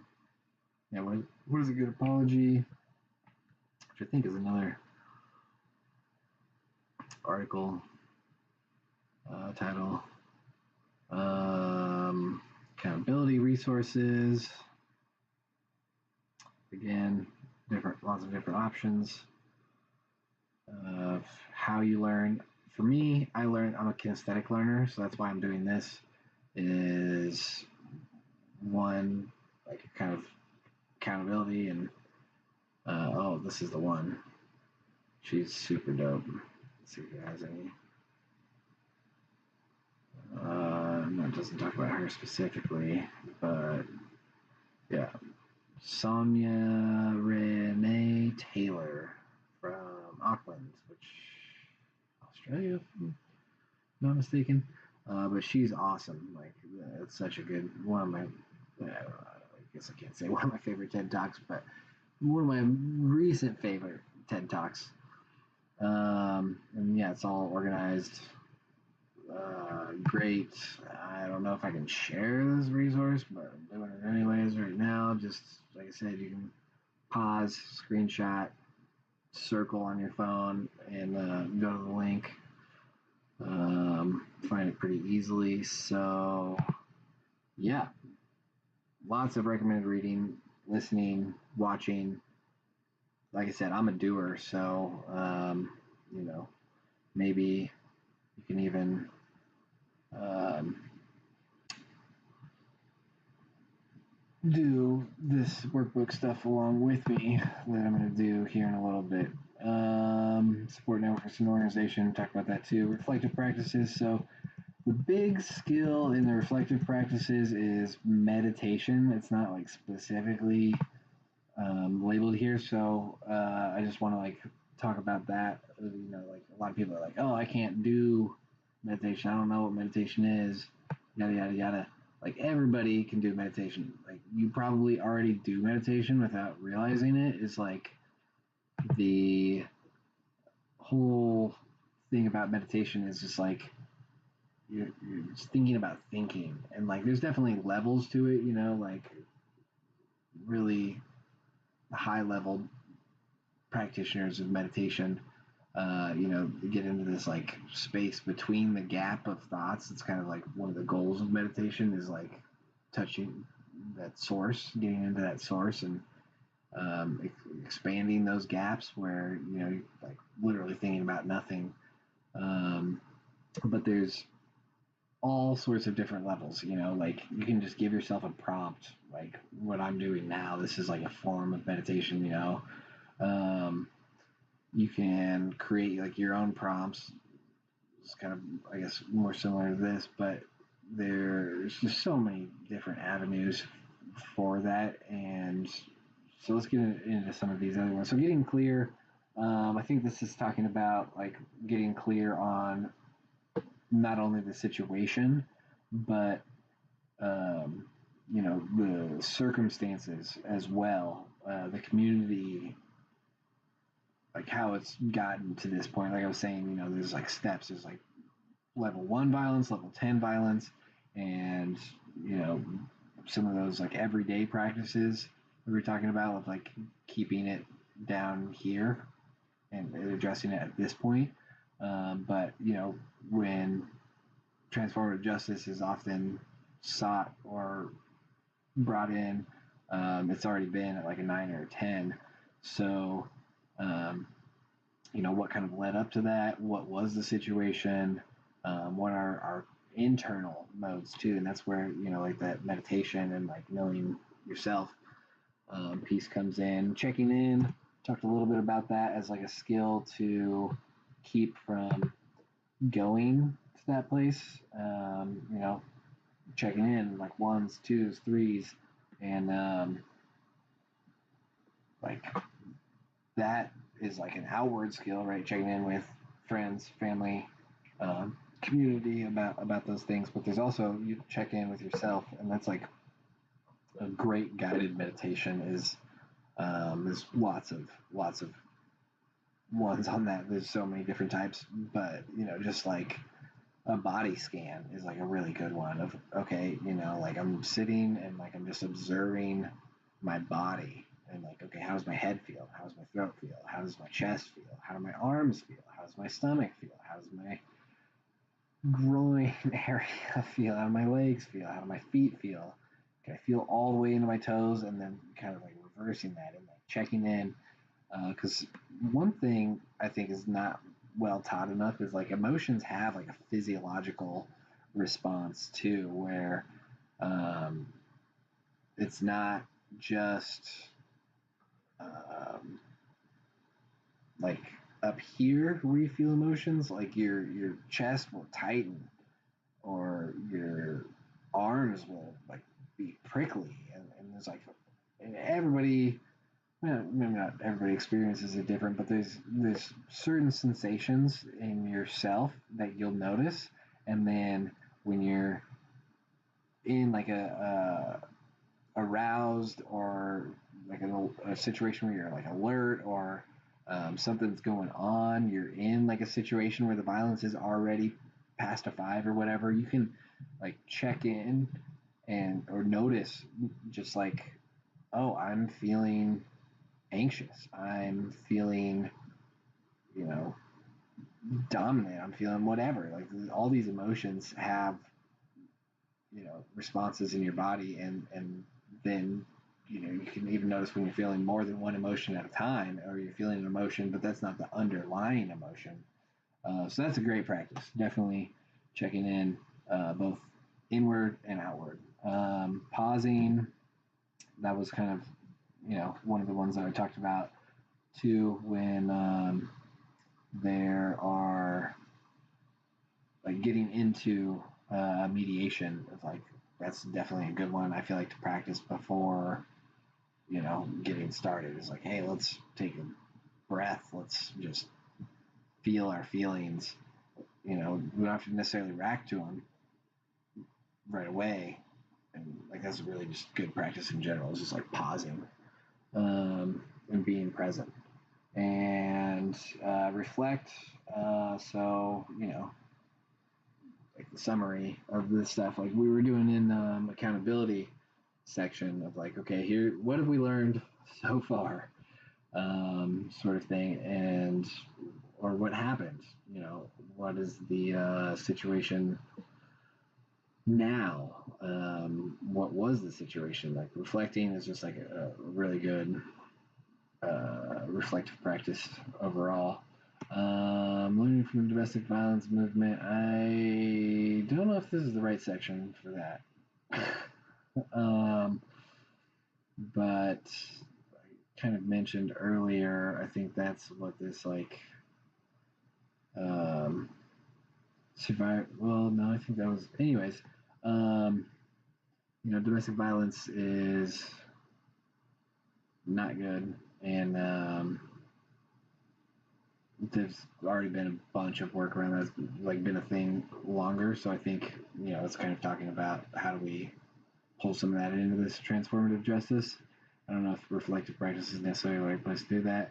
The harm we do to each other, just again being accountable, and not just at these like level 10 spots, but also like the level 1 spots too, the microaggressions, the just slights, the talking behind people back, that kind of stuff can do like real harm to people, and like acknowledging that. Again, I'm not sure if this is in the right spot. These two, like I said, I think go more up into the accountability. We talked about those already. Building the capacity to tolerate our feelings. So, I kind of talked about checking in, but just, I think we talked a little bit about it earlier too, like being uncomfortable, and just like being able to sit with that is difficult but important, because there's a lot of information, and that's like why I want to like encourage this like checking in with like the emotions and stuff too. Is there's so much information that we get from our body, like we're taught about like the 5 senses, but there's a whole bunch more. I'm not going to get into that right now, but like the feelings that you have in your body through emotions can really like inform what your actions should be. Like, oh, I'm feeling anxious, I'm getting that kind of like tightness in my chest. That's kind of how I experience it. And like I have to pee too when I get real anxious, but like when I recognize that, like my immediate reaction now, because I've done like those kind of things for so long, is just to like, okay, what am I feeling anxious about? I'm gonna go do it, because a lot of times it's like a worry or like something isn't gonna go right. It's like almost like a future for foreboding, or like, oh, I should be doing something else right now. Like that'll definitely. That's like when the pee, like having to pee comes up is like, oh, I should be, on my way to the store right now, but I'm like 5 minutes late. Oh, okay. I just need to get up and go to the store. Like this anxiety, it's just gonna keep getting worse. Or like I'm in a social situation and I start to feel anxious. Like, oh, okay, I'm anxious because like I want to talk to this person, but I'm scared to go up. I'm feeling like that social anxiety. Just go do it. That's like how I deal with that. But that's what I mean. It's like there's a lot of, and like anger. Anger is like another one where like when you're angry, something's got to change. Something is like hurting you that is outside of your control right now. But you know by getting angry and being like in touch with that anger, and not necessarily like blowing up on somebody, but like you know asserting yourself, using that anger to like inform, like, okay, something is wrong, and feeling wrong on me. And like that instinct to get angry is your body telling you like, get out of the situation or do something about the situation, speak up, um, you know change the situation however you can, even if it is, like I said, just removing yourself from the situation. um, So not only, but that's like the next step from this one, which I got a little ahead of, the tolerating our feelings and like not shutting down, not dissociating, because that's like kind of where I came from to like learn this stuff. Is like I was so dissociated from my emotions and the consequences of my actions for a long time. I mean, even beyond college, when I was like really trying to um, help hold other people accountable. Like I wasn't even accountable to myself. So that's there's like levels and stuff. And just because I'm not gonna say there's like a hierarchy or you got to go in this order. You can learn any of these reflective practices in any order. But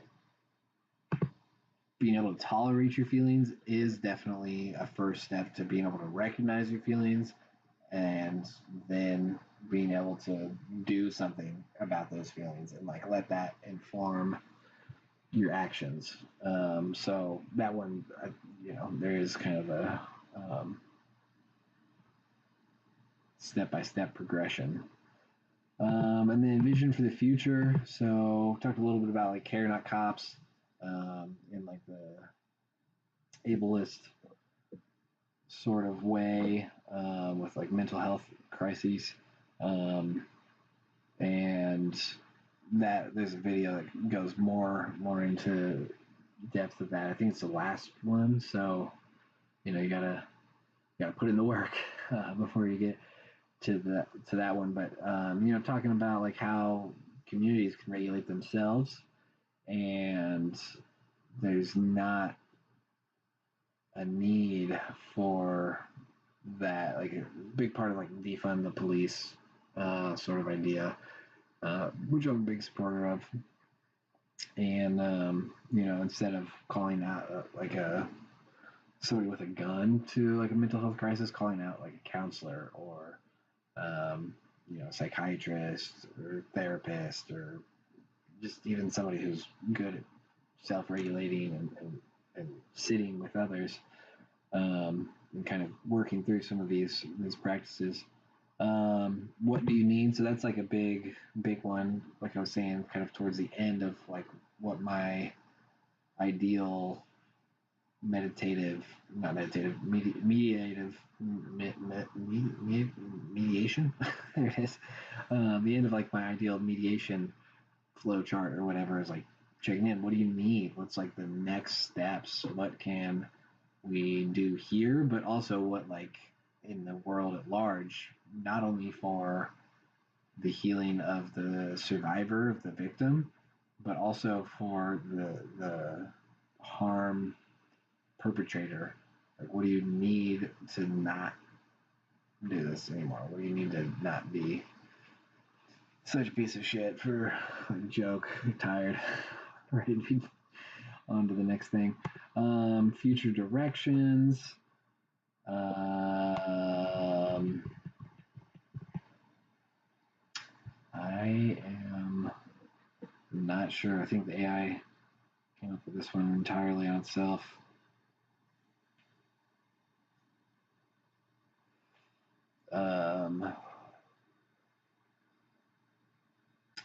I guess just kind of, in that idea of like vision for the future of like, hey, in this part I might talk about like what I hope for, with doing this, with transformative justice in general, and the kind of long-term sustainability towards a better world. Um, kind of try to set the path, I guess, for people checking this out. Call to action. Engaging in some of the stuff, the reflective practices, the everyday practices, the self accountability, those kind of things would definitely do. But I also want to make a call to action for you watching, listening to this. Let me know, like, what do you think of this stuff? Like, is this totally off base? Is this, on the right path? Is this, what could I do better? What did I do good? What am I know I should have like shaved and stuff.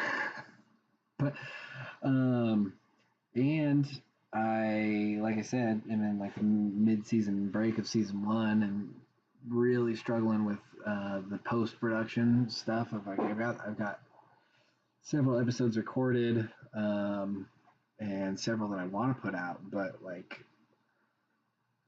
I don't know entirely what I'm doing. So I mentioned there's a few of you guys on here who have other favorite content creators who are watching this. Subscribe, like, comment, share, all that stuff. But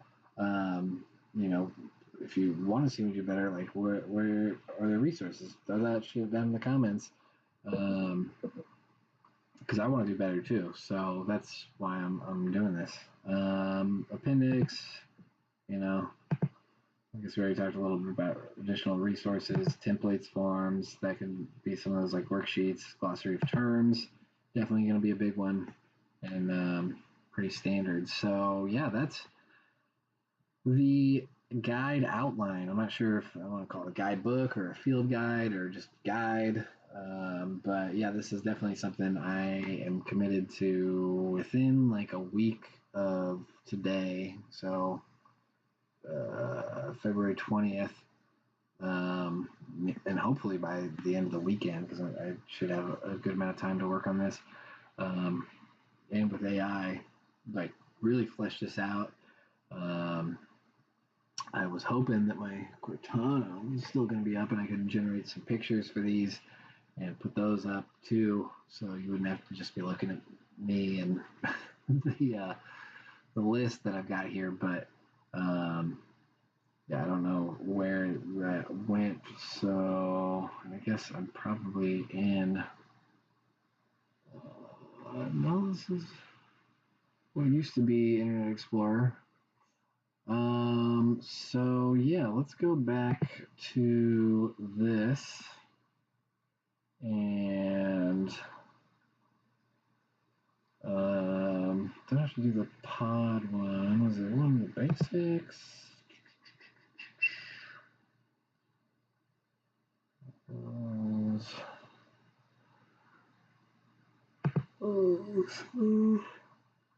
What is this? Let's just choose one and work through it together. Hopefully pretty quickly.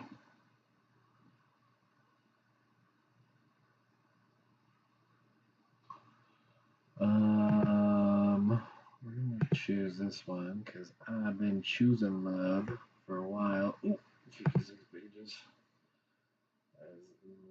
one.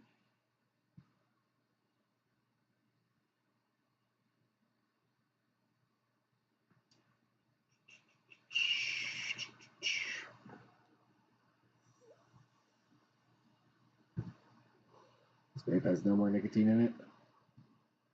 So it's like oral fixation at this point.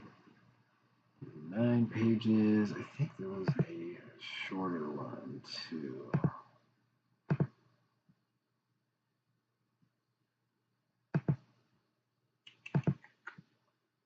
Don't see it. I mean, I've been a survivor of sexual violence, but that is not what I am trying to do on here. I guess it must have just been this pod mapping worksheet, which, again, I'm not real familiar with that concept, but I know it's a thing. I know it's about the communities that do this work. So, yeah, we'll just choose love. Trauma-informed conflict transformation for social justice and spiritual growth. A loving justice workbook. I like that. Open source knowledge share. Security to choose. That's this.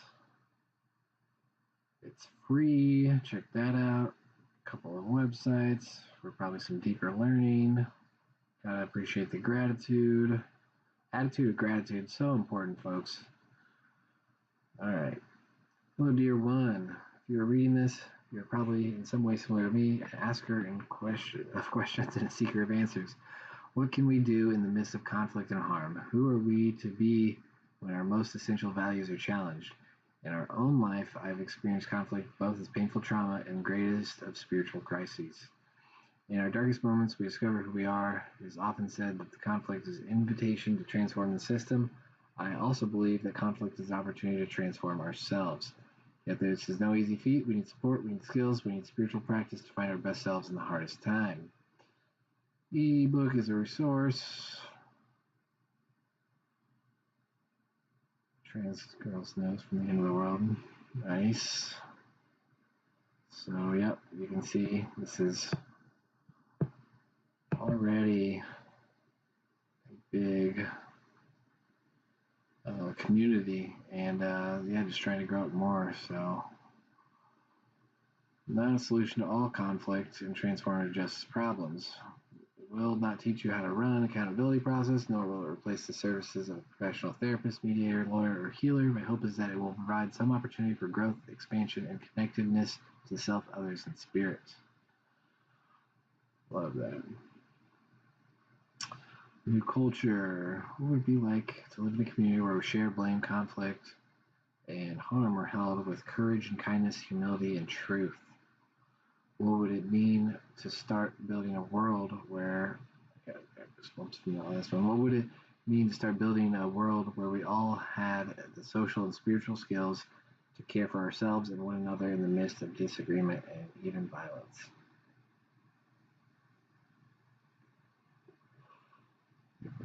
How do we begin to embody our core values?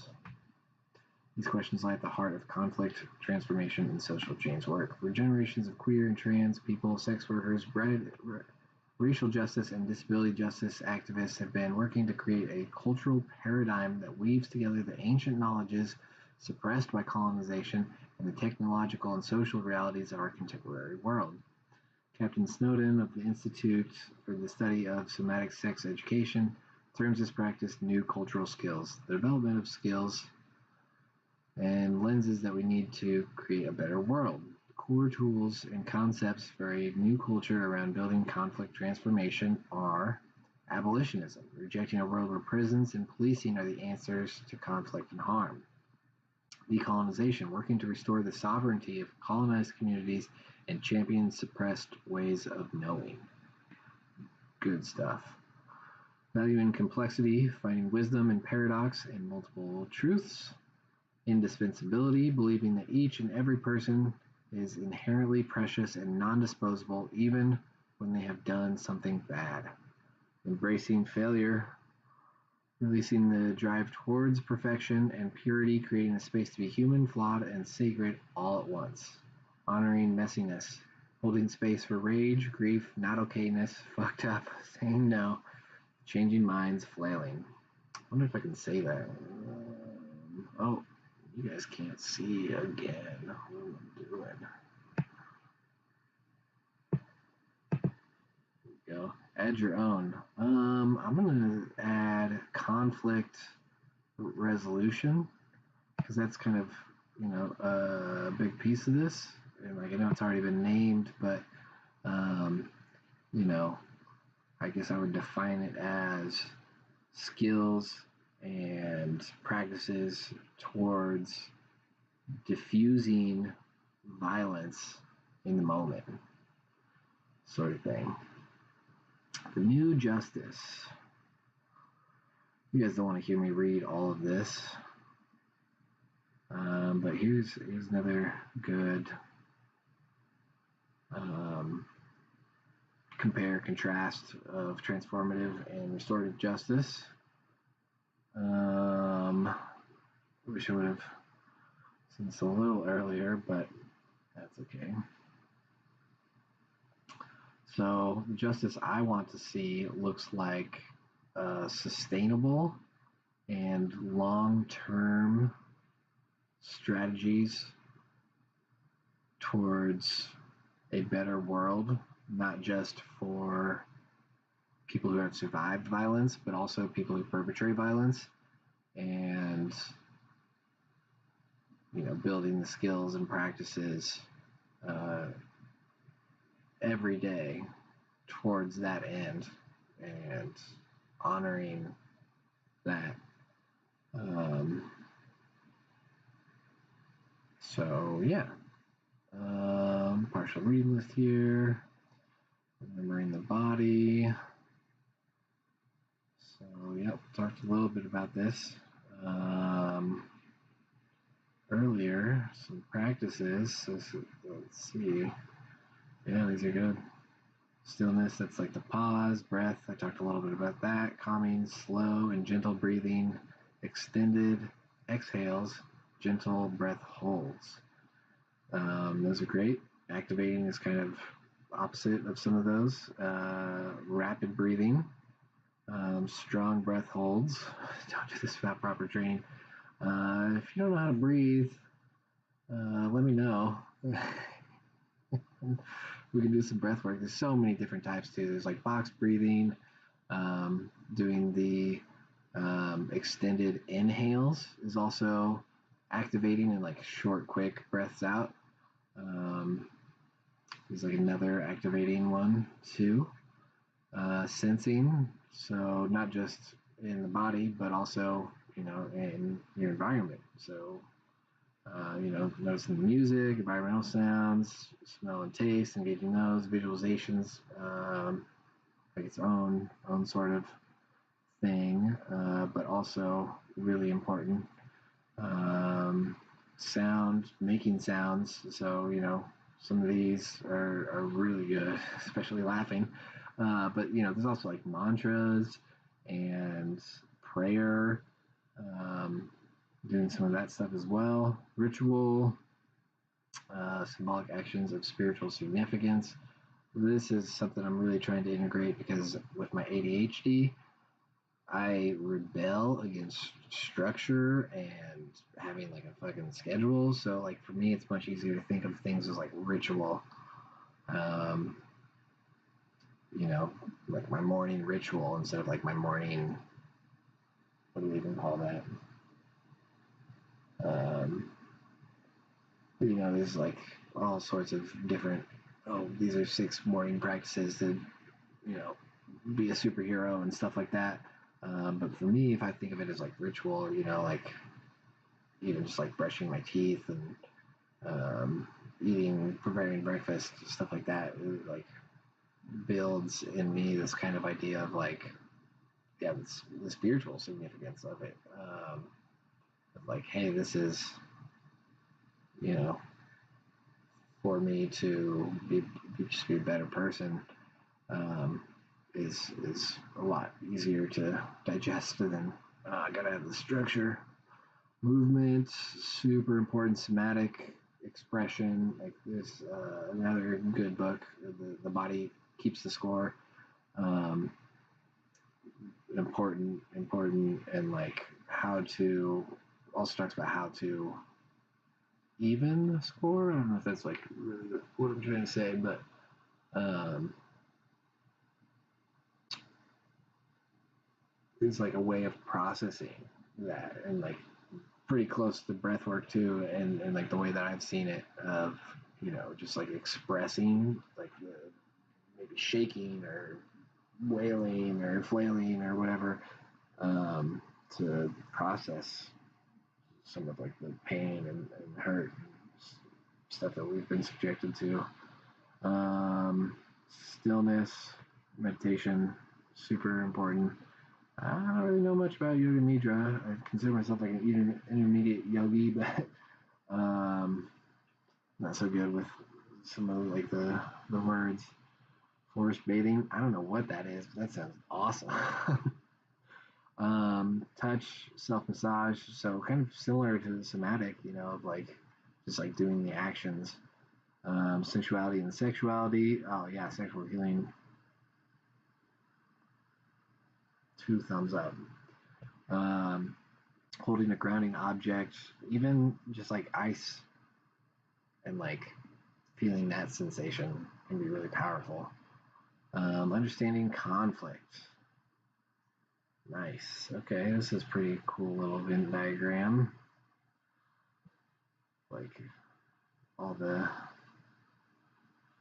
bigger concepts and how they feed and build, like that. Serious conflict occurs when we sense rightly and wrongly that our basic human needs are being threatened or going unmet. The body, in its brilliance, constantly scans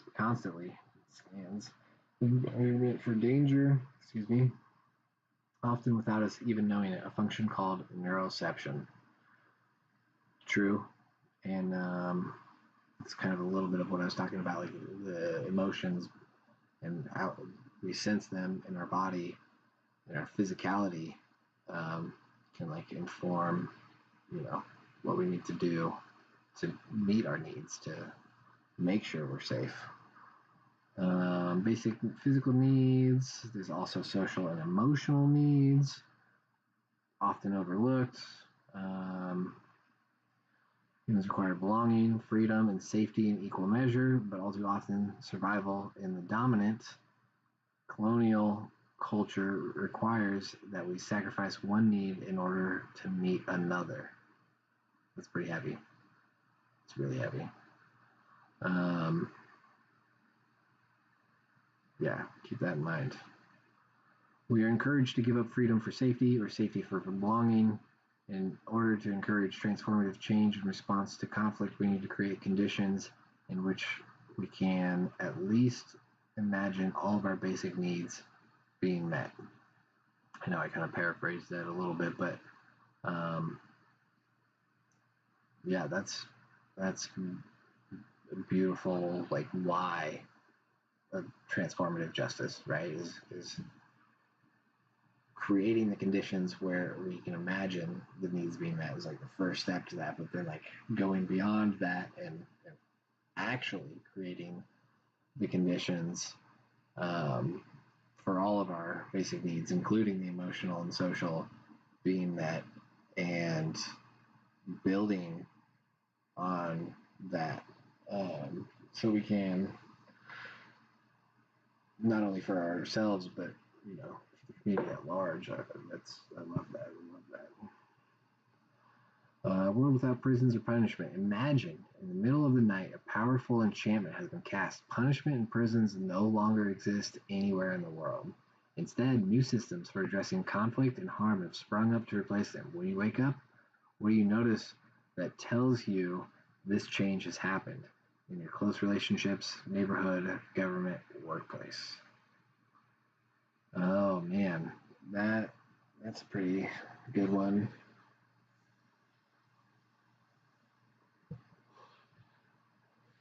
Definitely notice less cops. Um, I would notice uh, deeper wholeness to the people around me too, for sure, because there's not that outside punishment being enforced on us. There's, it comes from within, and we bring it out. And in the relationships, it's like you definitely. I mean, personally, I've noticed people that have that kind of, I don't want to say self-centeredness, but it is like a centeredness of self, like that kind of power almost. It's like a confidence or like a nurturing that like you can feel it in somebody. It's pretty wild. Um, but definitely look for that. In the neighborhood, maybe there's um, like a more active community of people, you know, actually relying on their neighbors instead of just like fences, like give them the thumbs up, give them the wave, say hi, but like a communion of maybe it's like a uh, breakfast spot where there's more interaction happening. Government, like I said, less cops, less of that punitive mindset. Um, Workplace,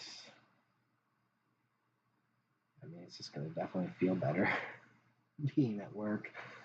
Um, yeah. So this isn't exactly what I thought it was going to be. I'm sure this other one is. So maybe I'll do that, but 2.5 hours in, doesn't he? Like I said, already feeling tired. How does this enchanted world feel in your body?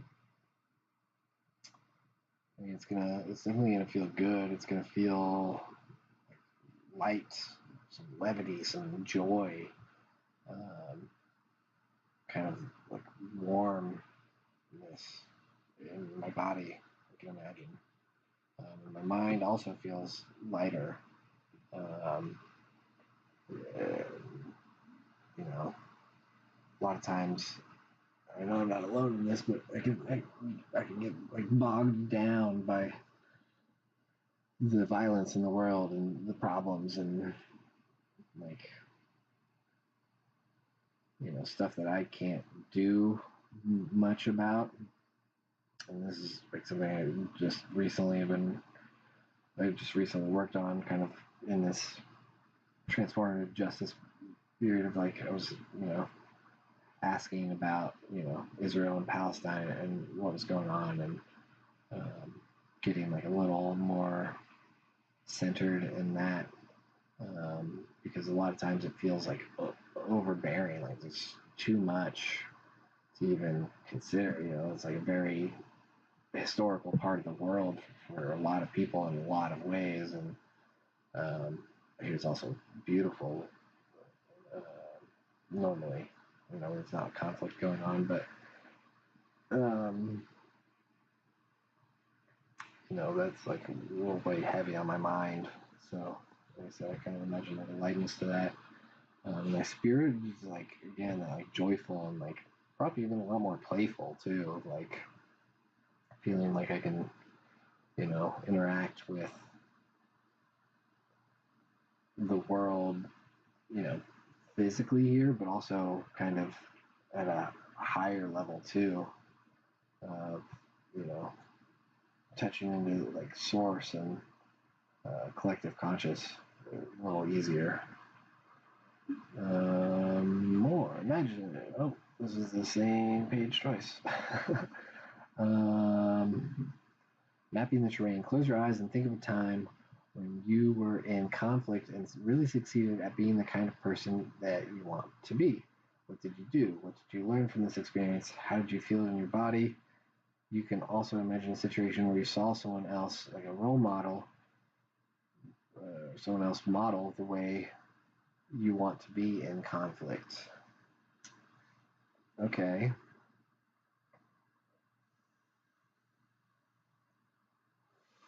I mean, the one that comes immediately to mind was like recently in kind of this transformative justice thing,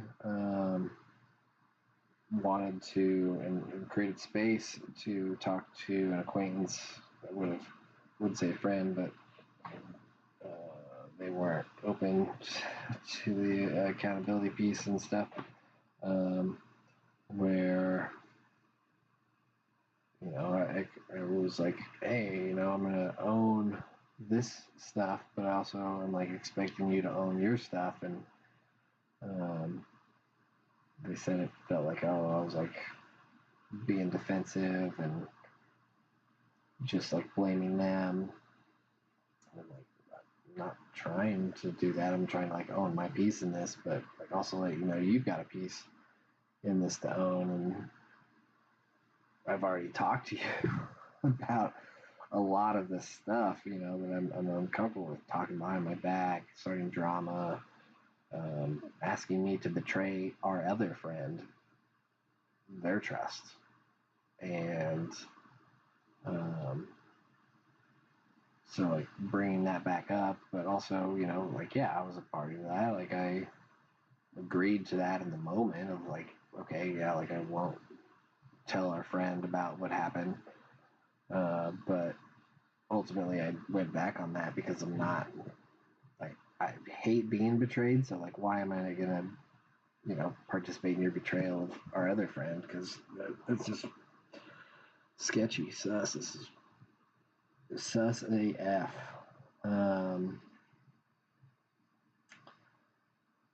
So that's kind of what I did. I learned that this is not easy, and especially like asking somebody to come in and be accountable too, and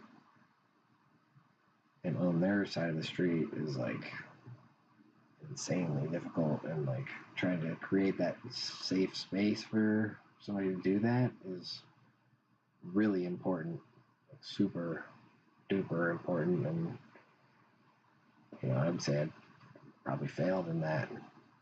How did it feel in my body? I was angry for sure, that they didn't want to like participate in this with me.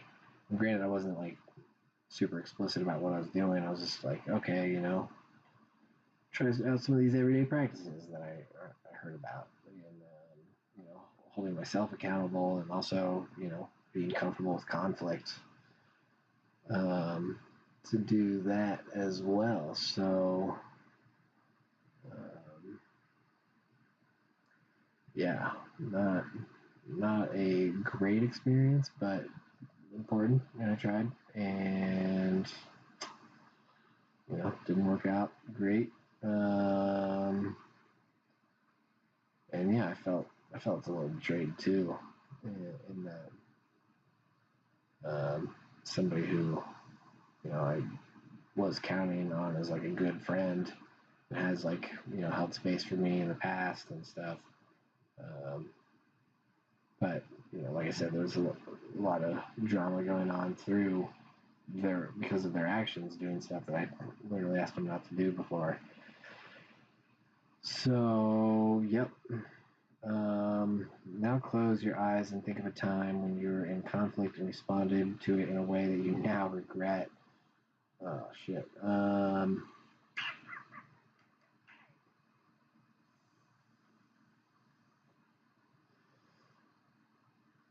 Try not to hold on to a lot of regret.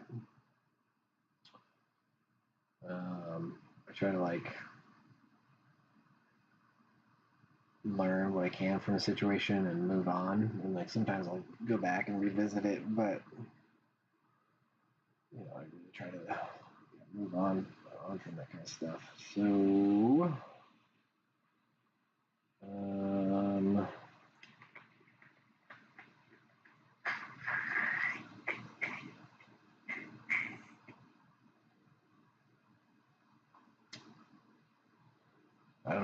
struggling with this one.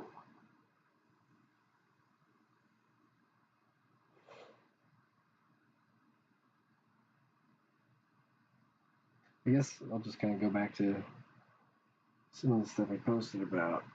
I know that some of those I regret. Yeah. See the stress. I'm feeling stressed. New one that's come up with something that I'm comfortable sharing.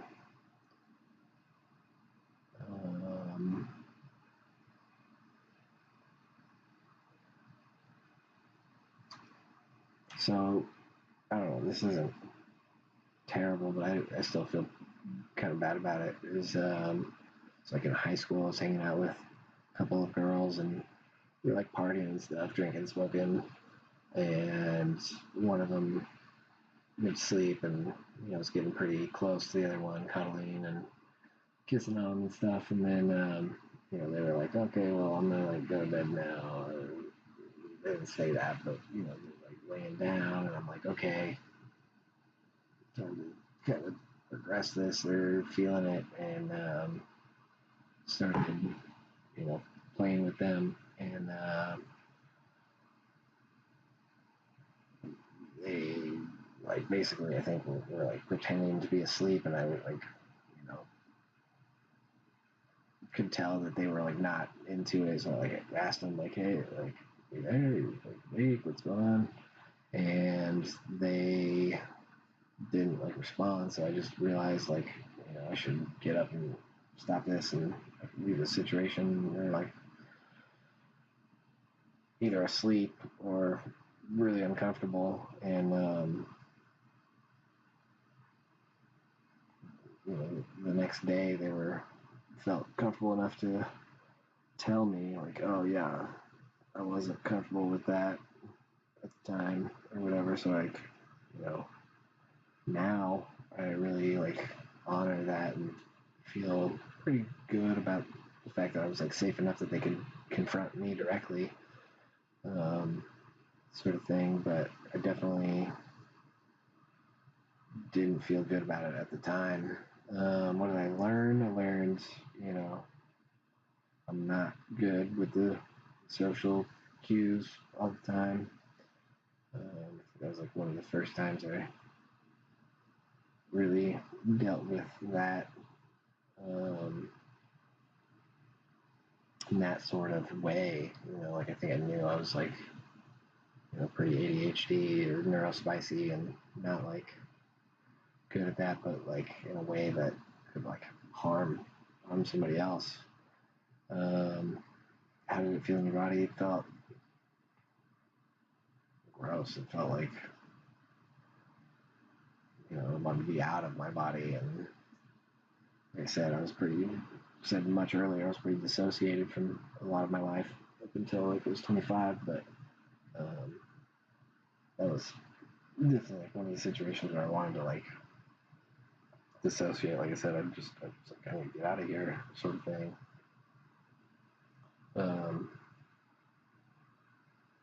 So yeah, like remorseful, definitely regret.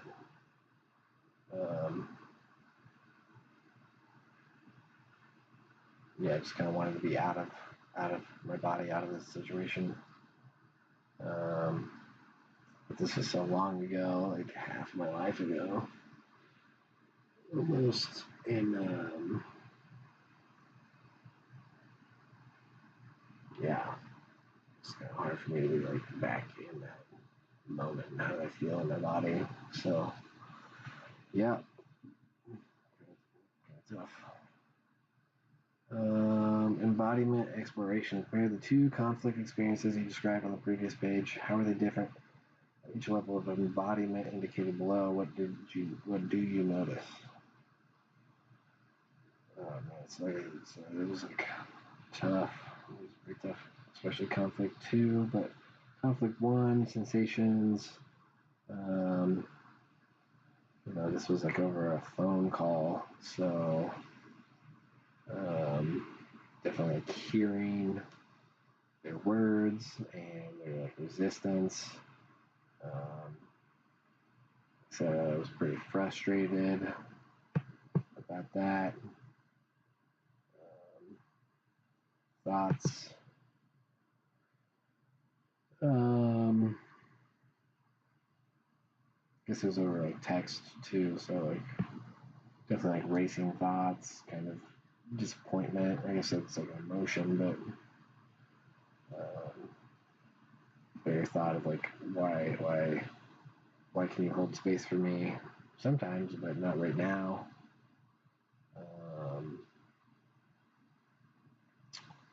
Yeah, definitely difficult actions. I ended up like blocking them because they were just like, I don't have time or space for this, or want to be party to this. Like, I don't really want to be talking to you. So I was like, okay, well, I'm gonna have to block. Probably not the most mature way to do that, but and then conflict two, again, sensation is like gross. Um, Emotions like disappointment in myself. Definitely like internalizing, like on the catastrophizing sort of idea of like, man, I'm fucked up. I am fucked up, like sort of stuff.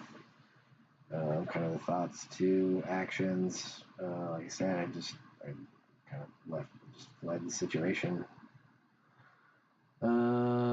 Resource remembrance. Having compared two conflict situations, one in which you were able to successfully embody the person you want to be, and one in which you struggled to do so, what have you observed and learned about the resources you need in conflict situations? Sometimes the resources we need are within ourselves, skills for emotional regulation and self-care. Sometimes we need support from the community. Frequently, systemic factors such as power, privilege, and oppression also have a significant impact on how we are able to respond to conflicts. Well, being a white, cis, straight man, like I don't deal with oppression much. I mean, definitely with the disability like ADHD, neurospice, constantly having to try to fit into a box, and I hate boxes. So, a little bit in that way, I guess I can, since the oppression, privilege, I definitely have a lot of that. Power, definitely have like a fair amount of power as a white cis straight man. But I try to offer that and be a resource for other people who don't have those privileges. So inner resources, like I definitely have gotten a lot better. I mean, there's, maybe as many as like 14, no, not like 12 years. No. How old am I?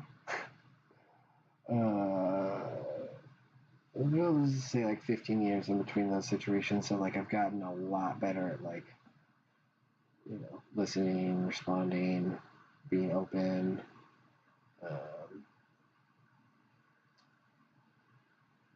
being able to emotionally regulate myself.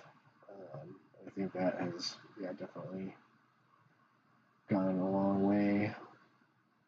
Things, community resources, I think that probably would have helped with, conflict one of like my friend who was, acting inappropriately. Maybe I could have called somebody else in, and that was kind of the original idea is, have three of us there, because there's like three of us in this, pretty close situation, and so that was like the original plan is to like be there to support each other and mediating kind of all of our issues with each other. And that's like the friend that, they're asking me to betray too. So maybe have, like a mediator or just somebody there to kind of help us hold the space for each other. Systemic resources, things that can alleviate systemic oppression and power dynamics. I mean, we're all straight cis white men. All have like a little bit of the neurospice, kind of in our own ways too.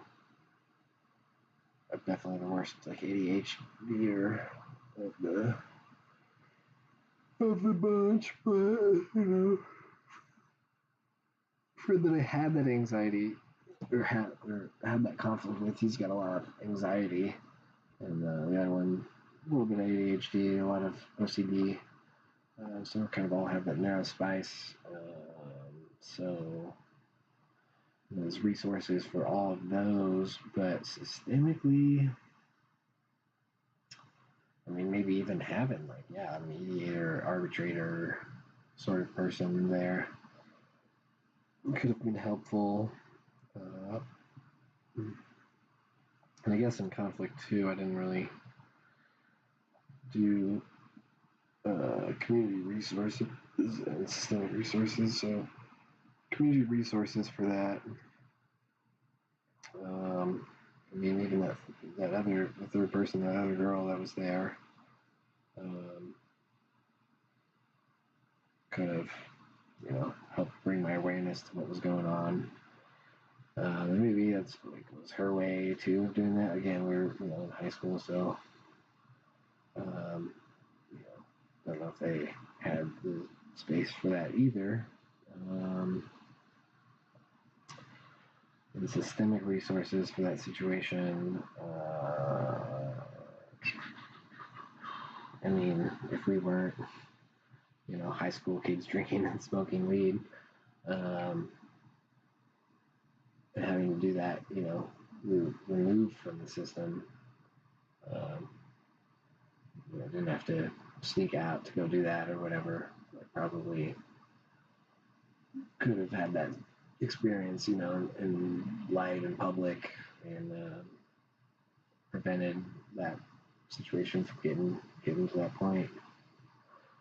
What is loving justice framework? Actions of alleged perpetrators or just perpetrators of harm, survivors, justice facilitators and enforcers, and community members. So I guess that's kind of their word for this transformative justice idea. There's a somatic and spiritual lens on conflict resolution and transformative justice. Okay, so yeah, kind of calling in higher spirits, and actual, like, the somatic is the body work. So maybe keeping it a little less up here and a little more heart-centered. I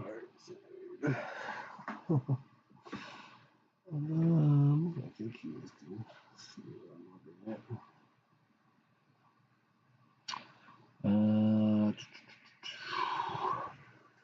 Is it honest? Has the whole story been told?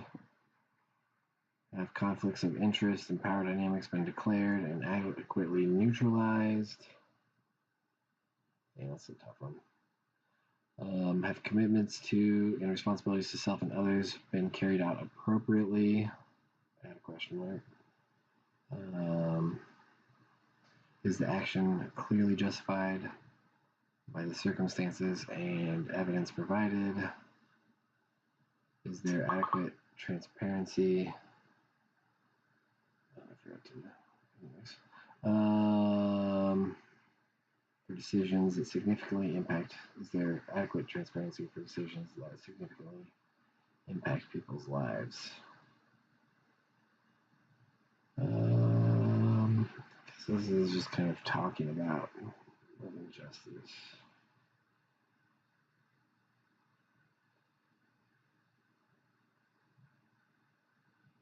Yeah, so this is just kind of reading.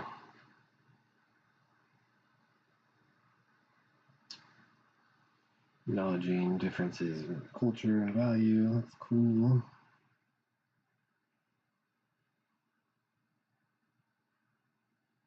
Okay, so her values are what this is about. System. Is it honest? Is it brave? Is it kind? Is it humble? It's like when you're responding to people, is it kind? Is it necessary? Can't remember all of those, but I think you might know what I'm talking about.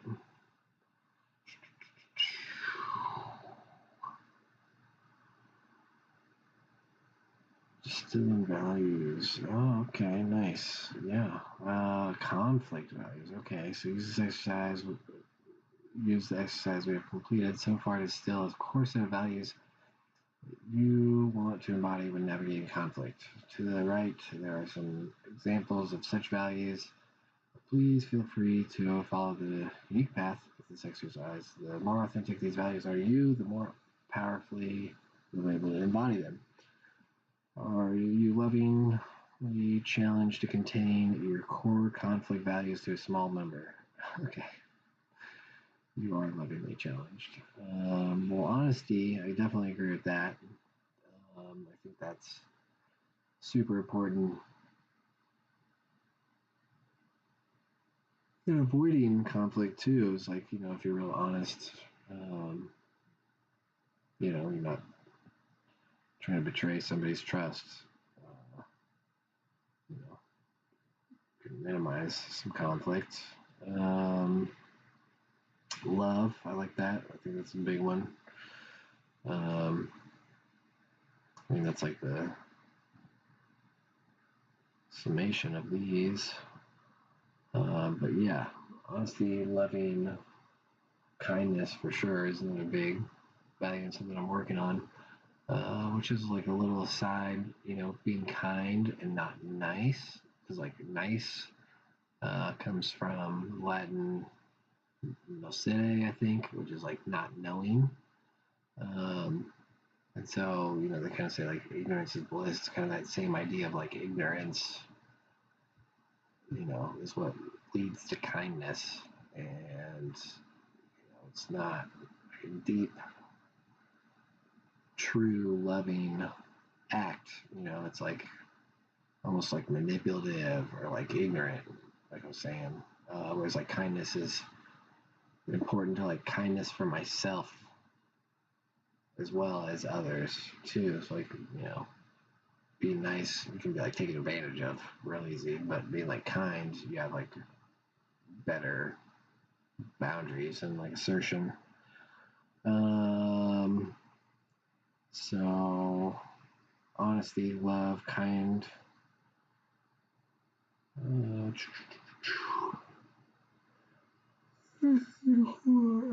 Maybe openness, I guess. Wrote that on there. A lot of these are repeated.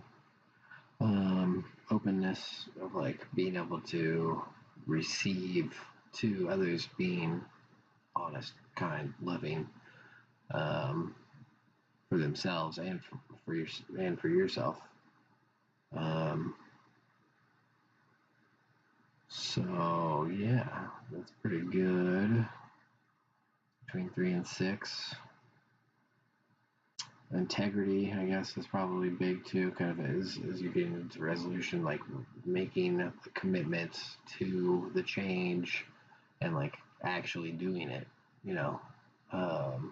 Where like your words meet your actions is how I kind of think of integrity. And yeah, I think that's important too. Not only be able to like share the space to have the conflict, but to act on the resolution too, I think is important to me. Your conflict compass. Use the core conflict values you have distilled from the previous exercises to create a drawing, painting, collage, digital image, and other piece of visual art in the shape of a compass. This compass represents your guiding star, the wisdom you will return to in moments of confusion and emotional intensity. So I guess I would just do like a 5-pointed star. I have honesty at the top. Integrity would be one of the ones at the bottom, and love would probably be the other. And then kindness and openness would be kind of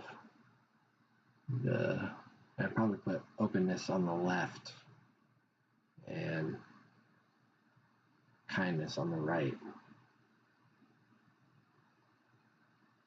Meditation. Imagine yourself sitting at the center of your compass and breathe in the experience. Spend some time facing in direction that your compass indicates. In each direction your compass indicates. What is this like? Where do your values come from? Where do they want you to go? I like this. This is a great guided meditation prompts. There's like several of them. But I'm not going to do that on this video or this podcast or whatever, because sitting in silence, nobody wants to watch or hear me sit in silence. So I will do that later, promise. I'm going to eat after this. Voicing values. Spend some time reflecting on one of the values in compass. What is the color, texture, shape of this value? Where does it live within you? What is the highest intention for you and your world? If this value had a voice, what would it say? Without self-censoring or editing, write down or draw what comes to you in a stream of consciousness. Repeat for each of your guiding conflict values. So, what do I say? Honesty was at the top. Honesty is white. It's kind of the combination of all the colors, and it has like that purity to it. What shape is it? What texture is it? It's like soft, probably. It's like texture, a little fluffy, even, yummy. The shape, I think it's just like a circle. Circle to me is like a really wholesome shape, and I think that's important. Where does it live within you? I want to say heart. Maybe it's a little higher. I'm just going back to the app. Maybe like in my throat chakra. It's like expressing what's the highest intention for you in the world. I mean, I really hope. I know a lot of people are scared about this whole like no privacy thing, and I think privacy is definitely important in like a safety, like an emotional need. But I hope it could be like a public thing where we can all be honest and open and feel safe in that too. I think it's going to create some conflict, but maybe far enough down this transformative justice, we're like really good at dealing with conflict, and so the conflict is real low down there somewhere.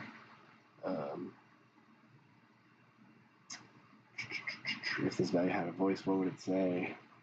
Tell the truth. All right, so now we're gonna go to the left side, which I said.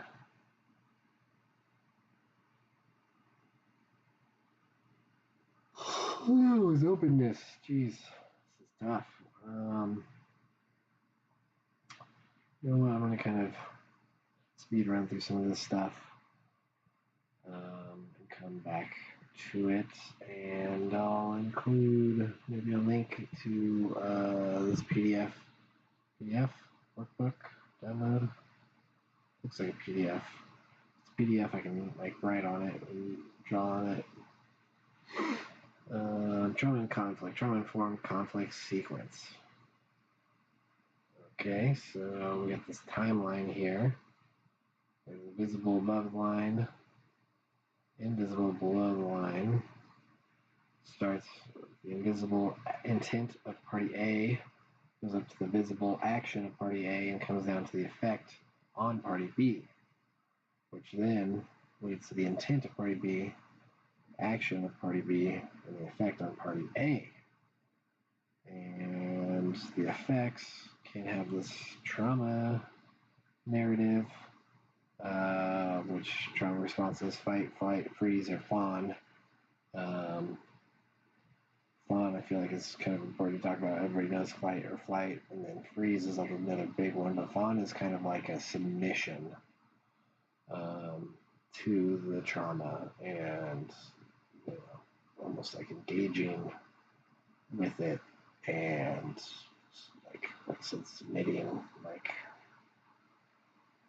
it's almost like a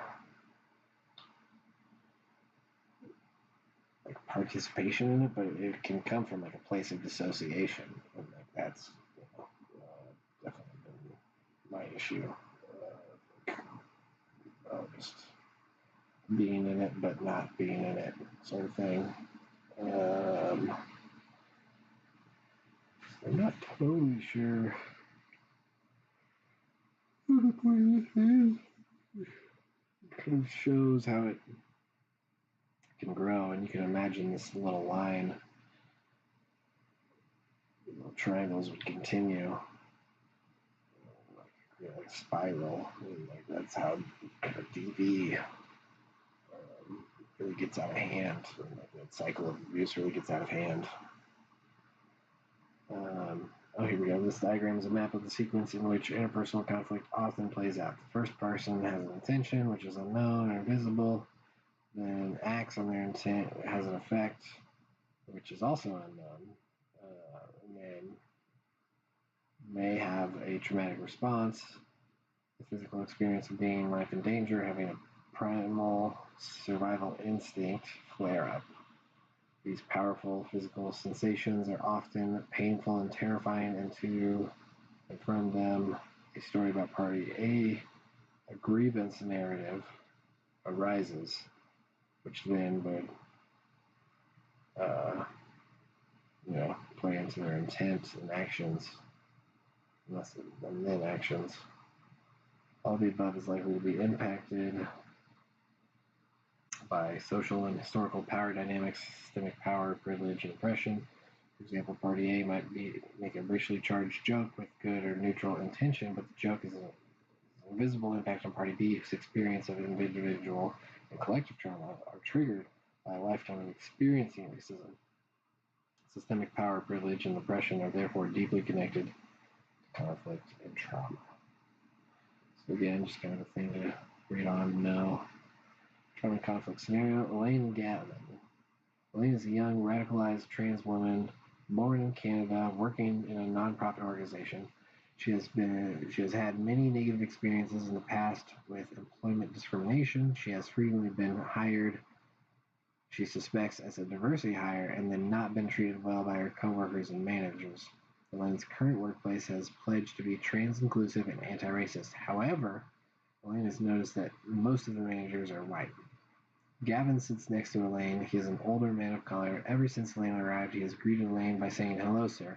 When Elaine points out that this is misgendering, he either appears not to hear or quickly apologizes and says, "I'm sorry if I said something that offended you." Elaine is becoming more and more disturbed and angry about the situation. She goes to a manager to complain, but honestly, she doesn't have much hope for change. The manager speaks to Gavin and tells him that his behavior is a problem. Gavin is very upset that Elaine went and ran to a manager behind his back. He points out that he has been working in the organization for nearly 15 years and has repeatedly been singled out as a problem by white managers, while other workers have been given a pass for much worse behavior and promoted over him. He states that he was not raised in a community and culture where trans people were very visible, and new gender diversity language is a learning curve for him. He hates being treated as a scary man of color. Using the trauma-informed conflict sequence model to analyze this scenario, what do you think is going on? What might help? So, I see what's going on. So the intention I think, of Gavin is to be welcoming and, you know, greeting. And so that's the action, right? Hello, sir. And then Elaine is triggered by this, the fact of being a trans woman and having these past experiences too, where not being treated well, being misgendered, like triggers like literally violence, and so goes into the fight, fawn or freeze. Um, it sounds like the fight is what's coming up for Elaine, and then the intention, like you points out, wants to educate Gavin on what's going on. Um, this, sure, being a man of color has limited his experience to that, and Lane's probably aware of that, and so like hoping to educate started there. But I guess we're talking about like that having not worked. It sounds like in the past, wants to go to the manager and deal with it, and the manager is like a third, I guess, like a triangle in here. Manager being, in charge, the position of power, um, needs to do something, has the intention to, call Gavin out and get him to work on this and recognize that it is a problem. And then Gavin feeling triggered, especially in the power dynamic of the white boss, and his own history of being passed over for promotions, being labeled a problem, and seeing other white employees get away with more, is triggered into this action of kind of defensiveness. And I think that's kind of the totality of what's going on. I guess we don't know a lot about the white manager in this situation, but we do get spelled out the others. So I think what might help is like that pause for sure. Like, oh, I'm triggered. Sit with it. And I think Elaine did like a pretty good job of like, hey, you're misgendering me.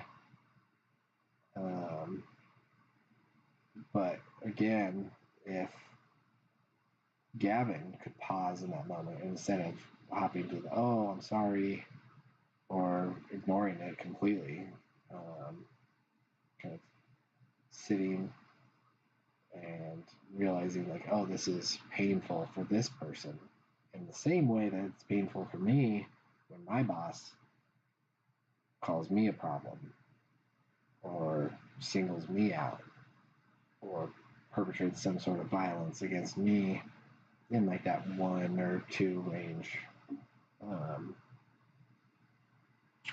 sort of thing. But again, having dealt with that a lot and probably a whole lifetime of experience of racism,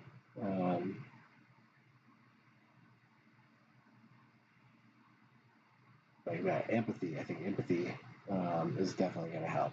I think both of them can identify as being, minority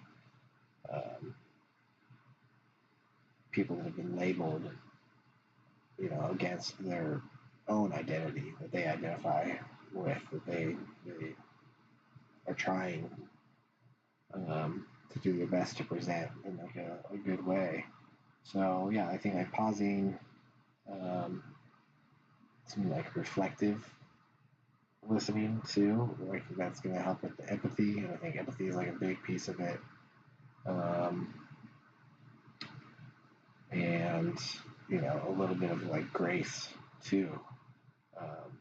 realizing each other's similar struggle too, and like working together.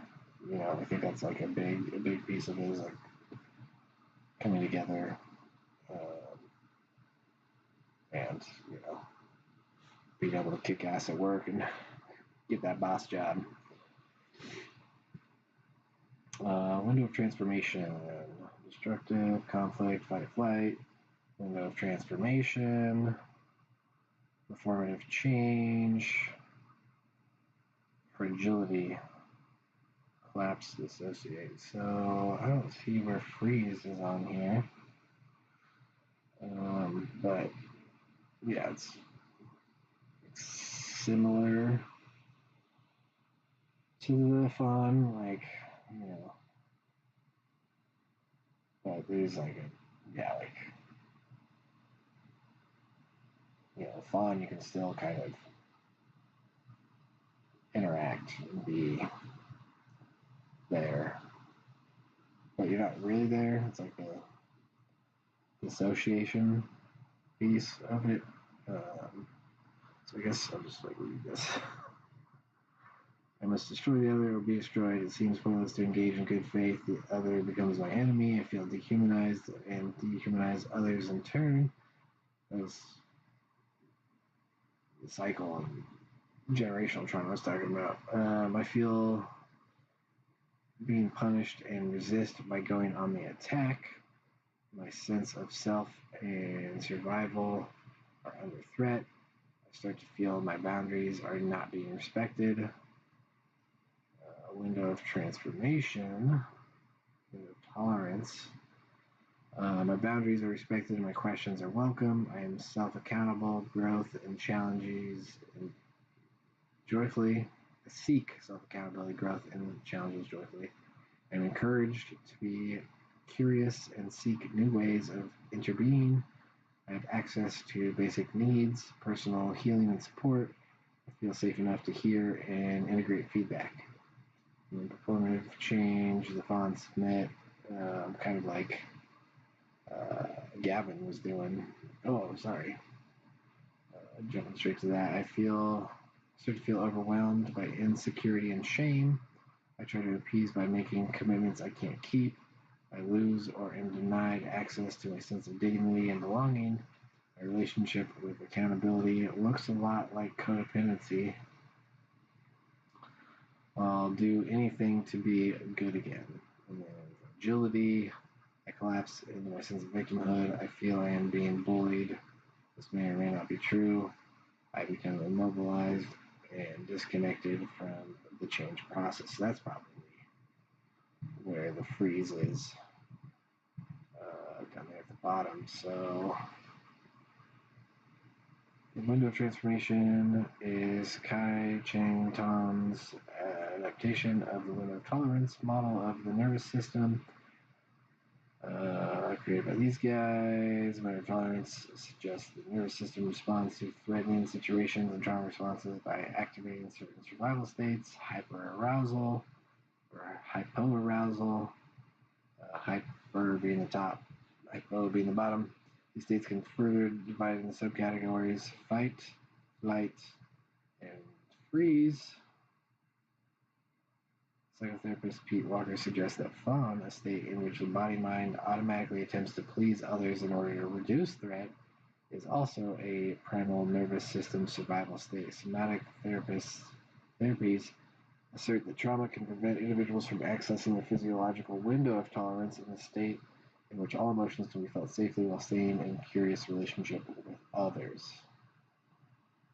The window of transformation is blending of somatic theory with transformative justice and conflict resolution theory. What if, rather than seeking tolerance as a goal, we looked within the human body's powerful defense and attachment systems for the potential for profound personal and political change in the face of conflict? Safe enough, loving relationships can help us access our window of transformation, so can challenge and healthy boundaries. What supports your body in finding the will to transform for the purpose of finding liberation? Well, yeah, I agree with relationships. I think socially, We can help each other with boundaries. I think that's like really important. But like in the above situation, um, hopefully it's like a good boss, but probably not because that's how bosses are. But um, ooh, I think like meditation, like I was talking about, some of those reflective practices are really good. Um, Even like the physical stimuli with like holding the ice.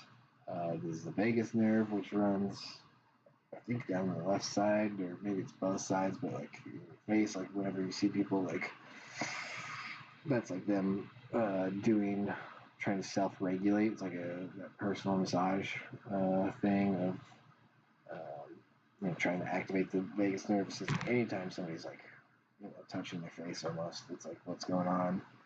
Um, and I'm sure you've seen me do some of that during this uncomfortable process.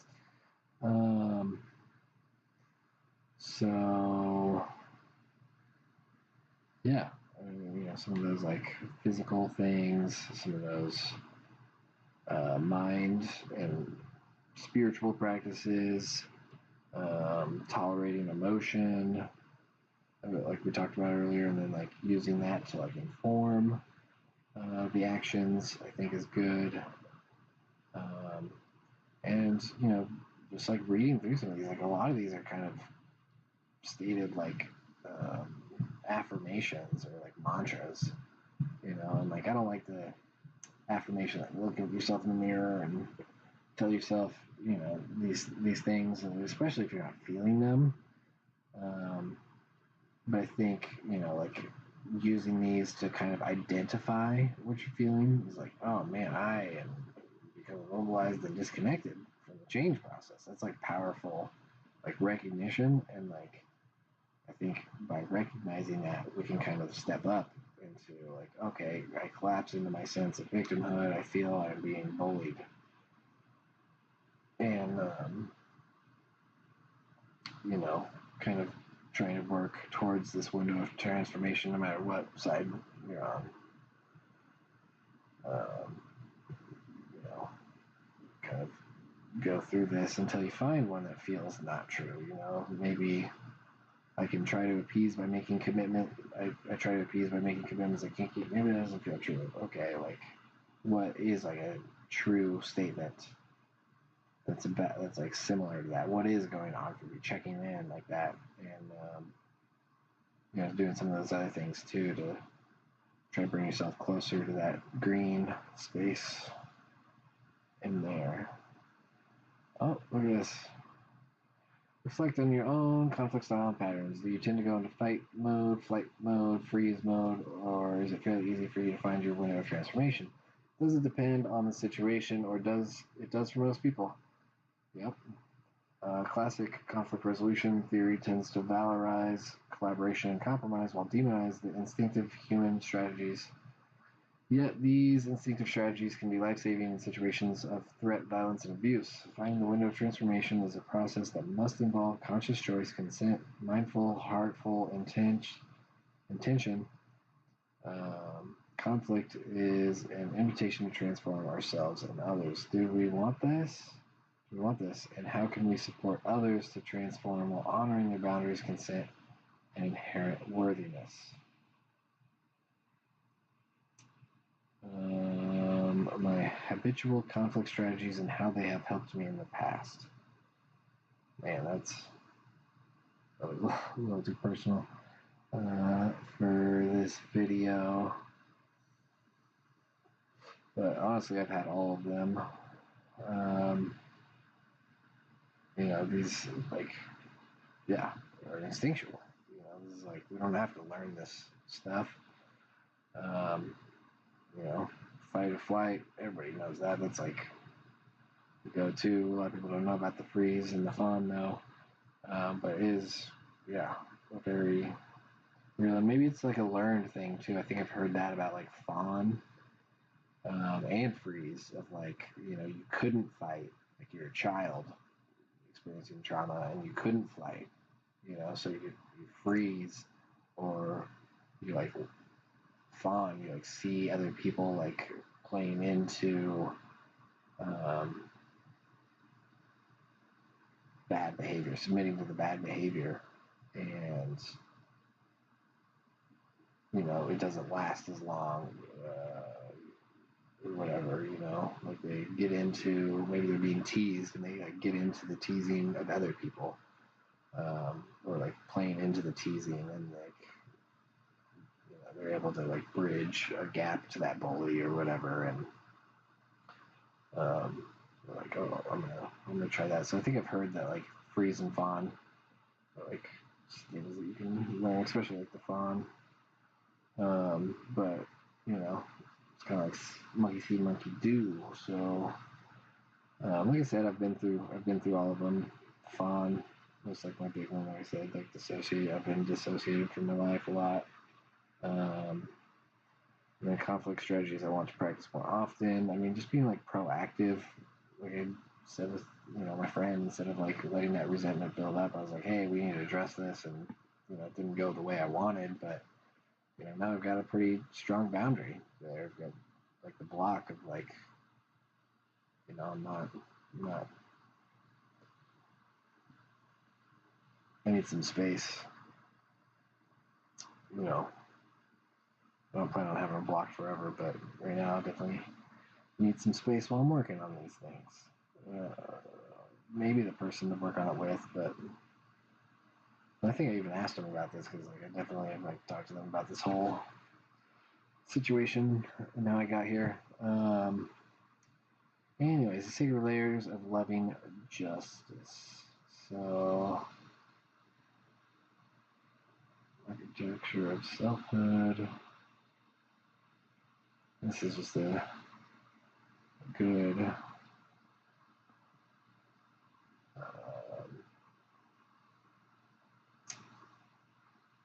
yeah, good stuff to like I'm learning like secrets. Right, this is the shadow that I was talking about with the homie.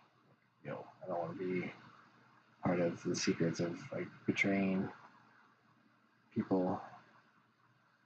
Um, but privacy, like I said, is like a human need too. So like there is some stuff in here that's worthy for sure too.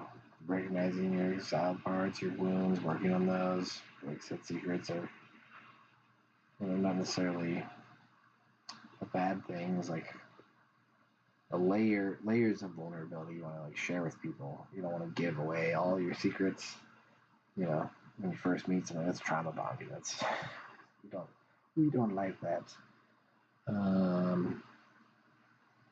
But like working in this and like trying to relieve the shame, work on the flaws, and like nurture the exiled parts and the wounds, and destructive power too. Like knowing, you know, about that, and like we're not in that transformative justice future that I'm hoping for. Um, sometimes like you need to meet violence with violence. It's like the martial arts way, right? It's like you meet the level of violence, and you just can be a little bit more aggressive.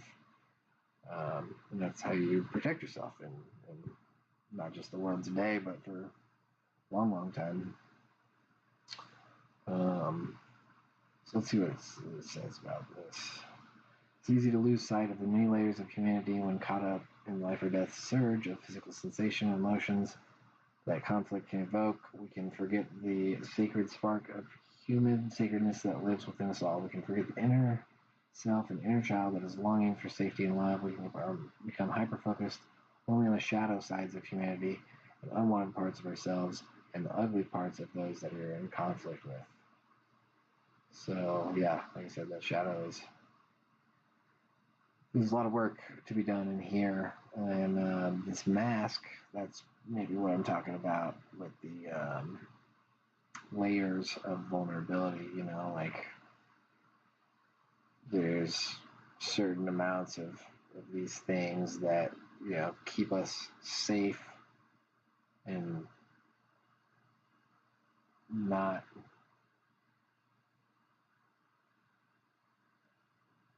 So,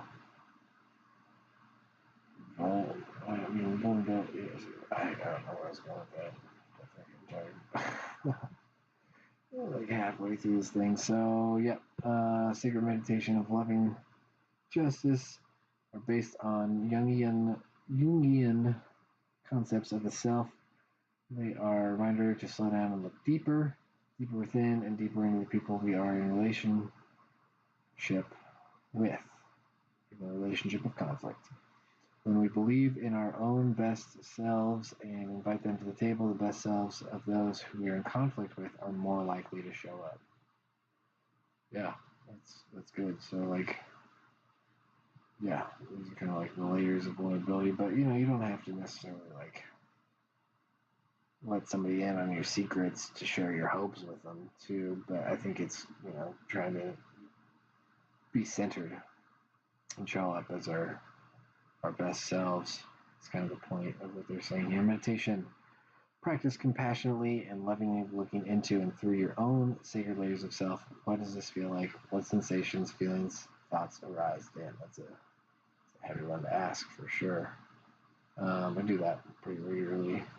So, again, I don't think you guys want to watch me meditate on camera.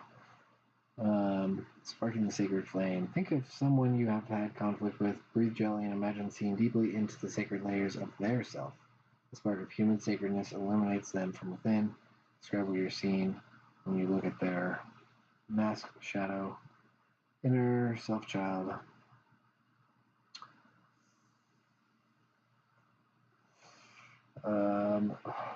So I kind of have like a basic rule where I don't like talk about other people's business. So I am not going to do this one publicly. But it is something that I try to practice in conflict and just kind of in community with others, is like, it doesn't even have to be conflict, just like searching for, especially like the inner child of people. And like, because, a lot of people, most people, I would say, like, try to become like the person that their inner child needed.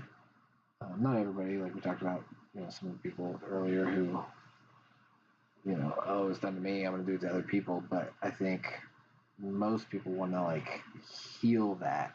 And so you can't always do it like, or like, we can't always actually do that. So I think there's like this trend towards becoming the kind of person that can do that for others.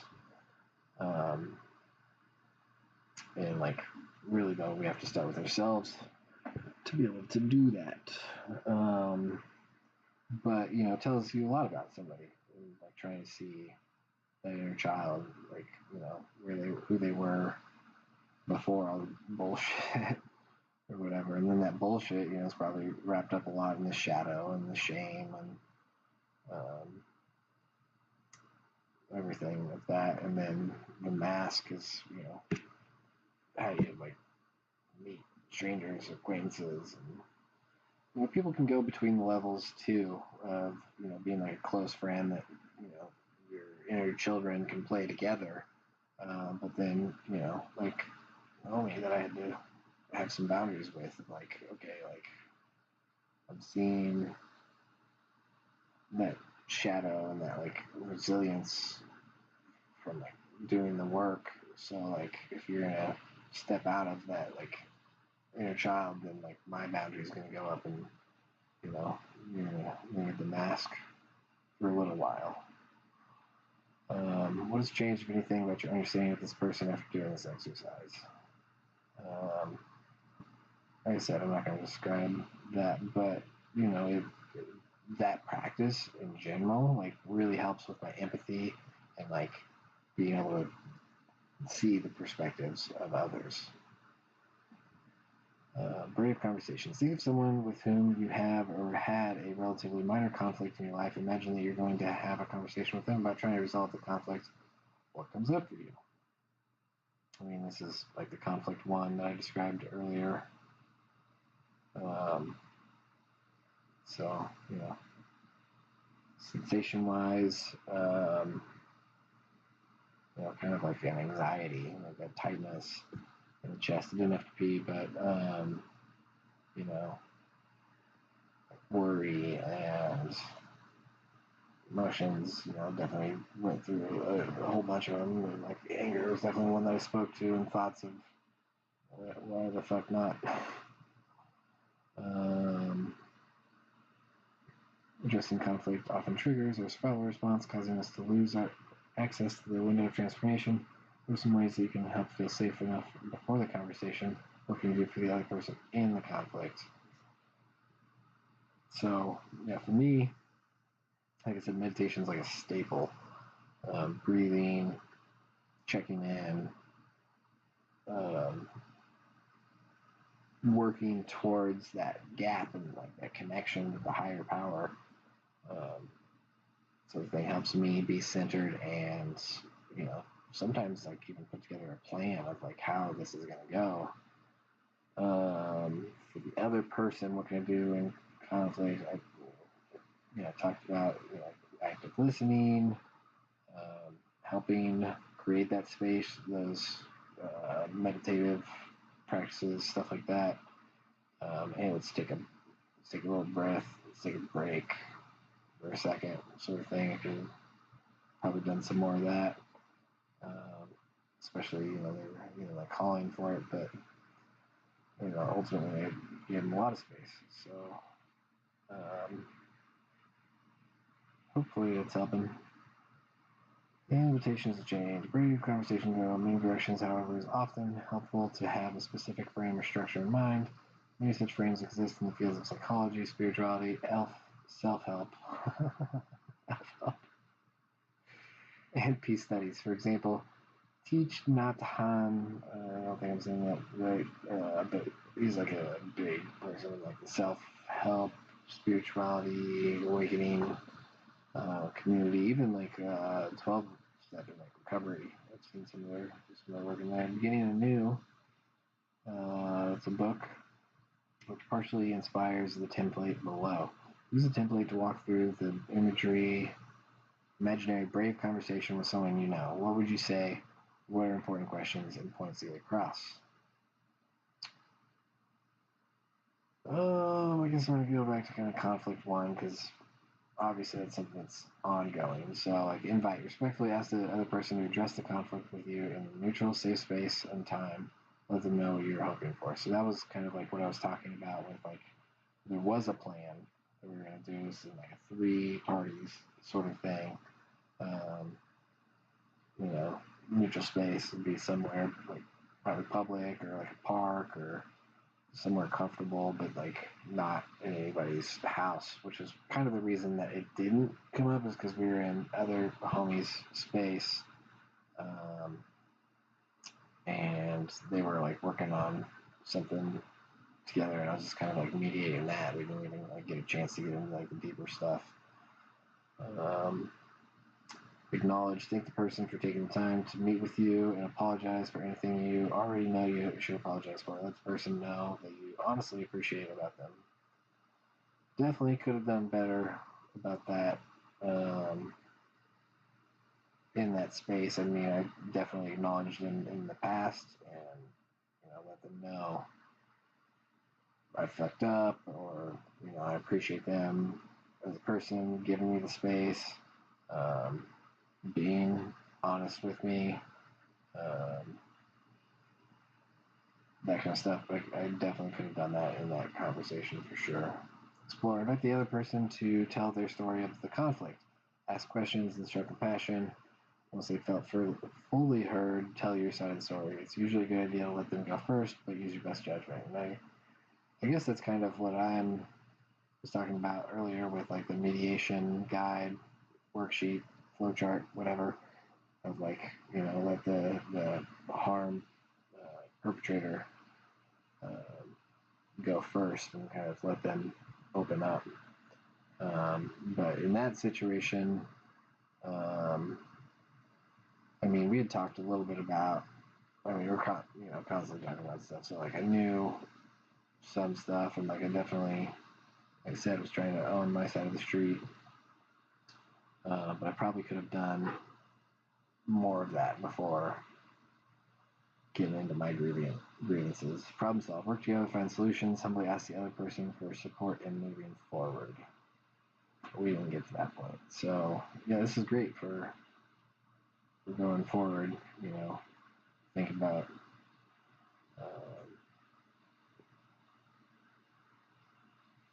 find the space, call them in, start with like letting them know what I love about them, on my side more, and then kind of let them speak on that. Does that cover it? Is there more? What else?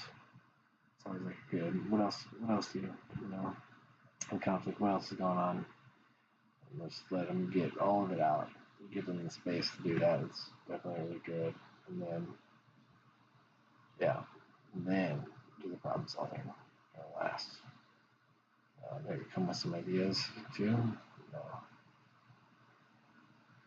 So that just working together in that moment. So 2 P's of loving justice: compassion and curiosity. And within compassion, we got the self-compassion, which is what I was talking about earlier with the kindness versus niceness. This compassion that's kind,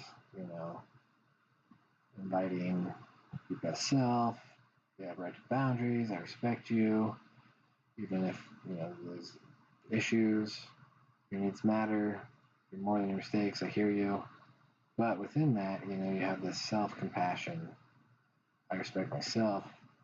My needs matter. I can learn from my mistakes. My boundaries help me love myself and others. I know we talked about the boundaries piece, but that comes from these other pieces too, of like recognizing my needs matter, your needs matter, and my needs matter, but there's a boundary where I'm not going to overextend myself to meet your needs and to the detriment of my needs. That would be like nice, kind is compassionate. Curiosity, tell me more. So like asking questions, like genuine curiosity. I mean, like we're social creatures. I think a lot of people have this naturally, but developing it is definitely a skill, and a skill that I think the oppressors and colonizers try to beat out of us. They don't want people being curious. They want people who are just going to listen and do what they say. So this is like a hard skill. The older you get, the harder it gets for sure. But then together, they help with conflict de-escalation. And so okay, what is the conflict? What is it? These kind of questions, but from like this compassionate space, which I would even have self-compassion kind of here a little bit too. But I didn't make this together. What do they say? When we put compassion and curiosity together, we also get conflict de-escalation. Remember that compassion goes in two directions. Curiosity often does as well. Think of some compassionate statements and curious questions you could ask someone you're in conflict with. Try using them on yourself too. So I think they're saying like this curiosity not only for self or for the other and like what's going on for them, but like internal curiosity. And so maybe these would be like down here, kind of crossing a little bit too. So compassionate statements. I mean, we had some good examples up there, but stuff like I feel you. I am here for you. I guess that's why they're saying the conflict piece, because you can say that stuff internally, but getting into the other two is important in helping them access that vulnerability. And then curious questions, I don't really review those, but like, what's going on for you? How does this make you feel? Really just like almost any open-ended question where they can, get into that like vulnerability that you're helping them, that you're giving space for them, but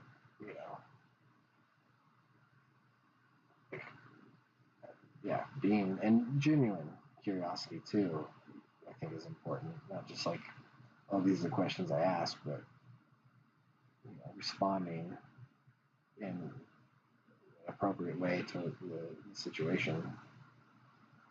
Knife of discernment. Ooh, discernment's important. Sometimes it's not possible or desirable to pursue conflict resolution with someone. Sometimes a brave conversation might look like telling them the relationship is over or asking them not to contact you anymore. A brave conversation may not even be possible if the situation is not safe enough. Discernment is a key skill that is about exercising our ability to make careful, informed decisions about what we do with a conflict.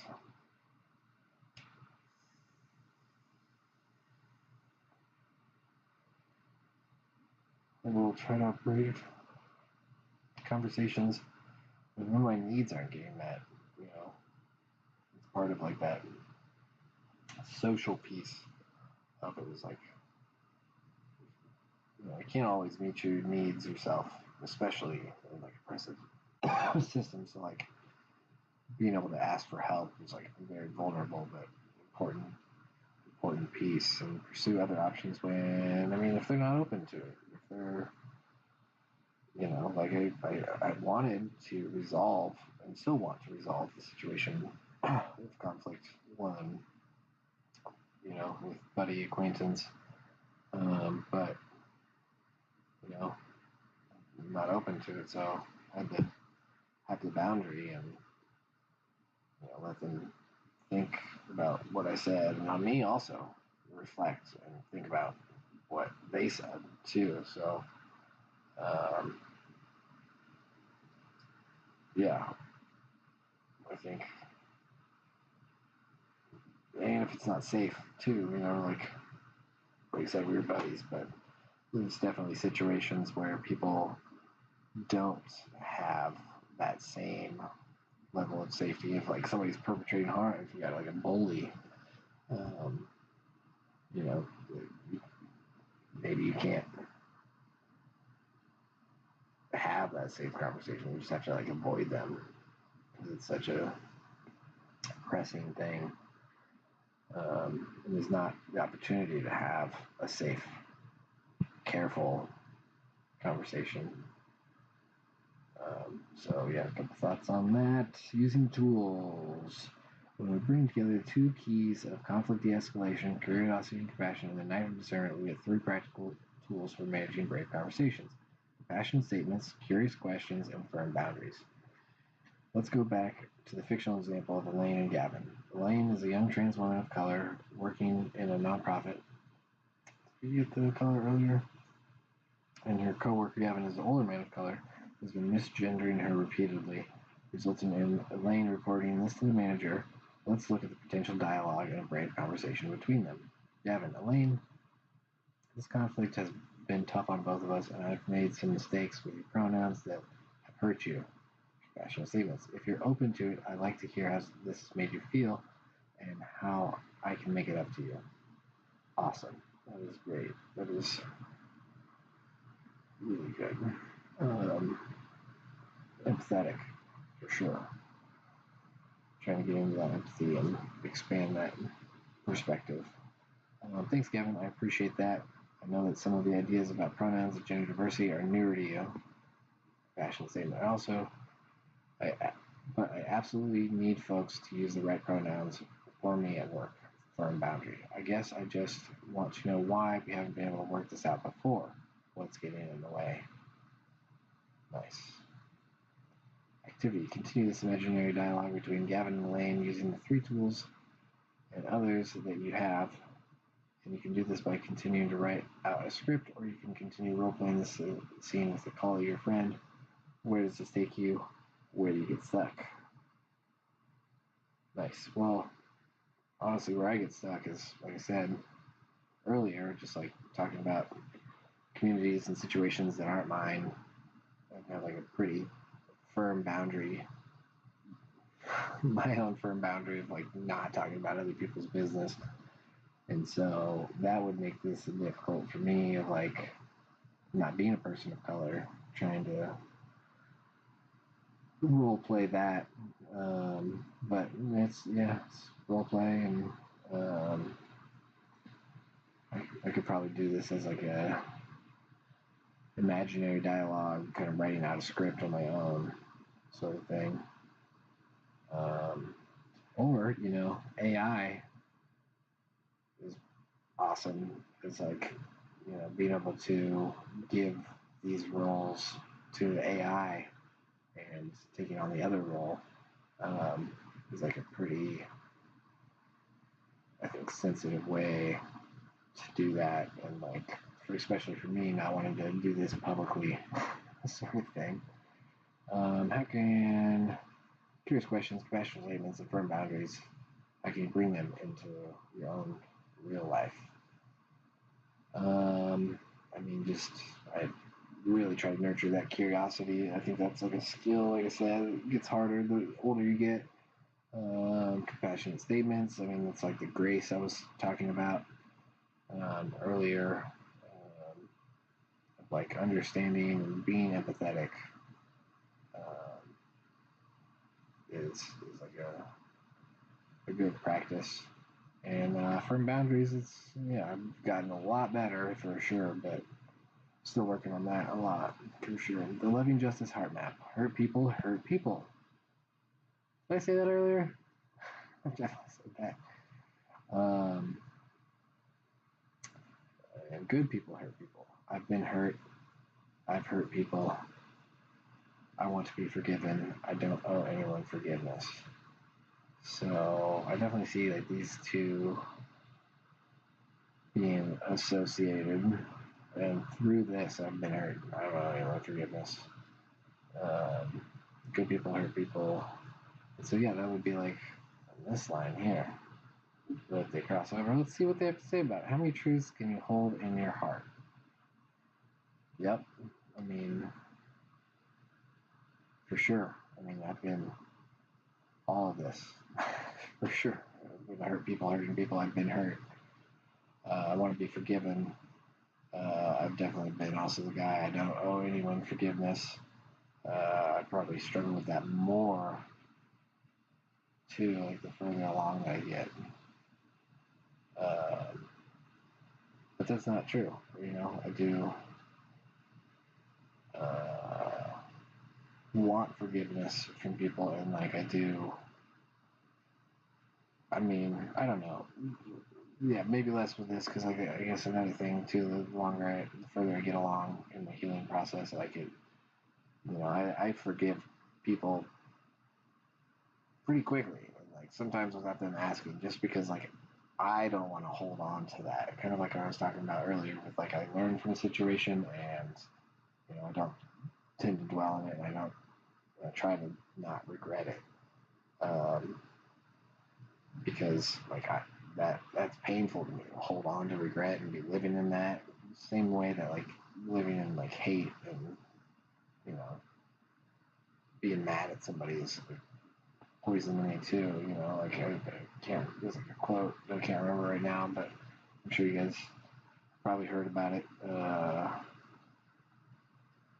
where it's like, what's drinking, like resentment is like poison, drinking it and expecting it to hurt the other person or something along those lines. Where like I'm like, all right, like I don't really care how much this was intentional. I just want to get it out of my body, out of my space.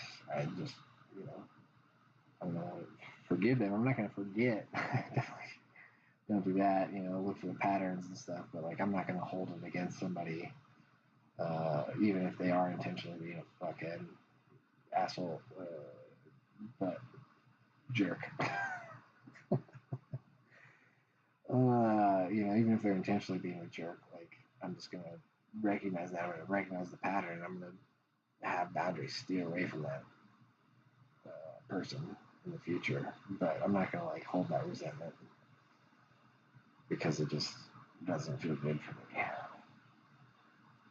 Choose one of the conflict situations you have been working with and write down as many truths, perspectives as you can think of. Try to include these, even those truths that seem contradictory or hard to integrate with your worldview.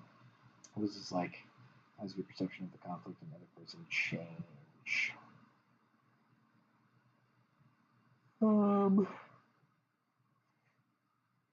Like I said, I'm socially anxious. Pretty open with that. I don't feel too weird about announcing that on here. I don't even know who it is anyway, so that's pretty standard. I don't really understand what we're doing here. I'm a little tired. So I'm gonna skip that one. Embracing the shadow, loving conflict lens. My position, my self-concept, internal conflict, my shadow, enemy specific, enemy. Shadow, conflict, self-concept, interpersonal conflict. I don't know what this is getting at either. About done with this. 4 hours. Shit. Conflict with others inevitably creates a conflict within ourselves. What triggers us, other people, is what we fear to see in the mirror. Part of most serious conflicts is trying to offload our own shame and blame onto the other party. Blame shifting is what that's called. This forms the basis of many abusive dynamics. When we become more aware of and loving toward our insecurities and unwanted parts, we become much more able to engage in generative conflict. So I was talking about this earlier when I was like talking about the shadow, that and like nurturing the shadow, like doing the shadow work. That is what they're talking about here. So I don't know if I want to talk about things that trigger with me, and I've already talked about some of the struggles. So I'm pretty comfortable about just moving on.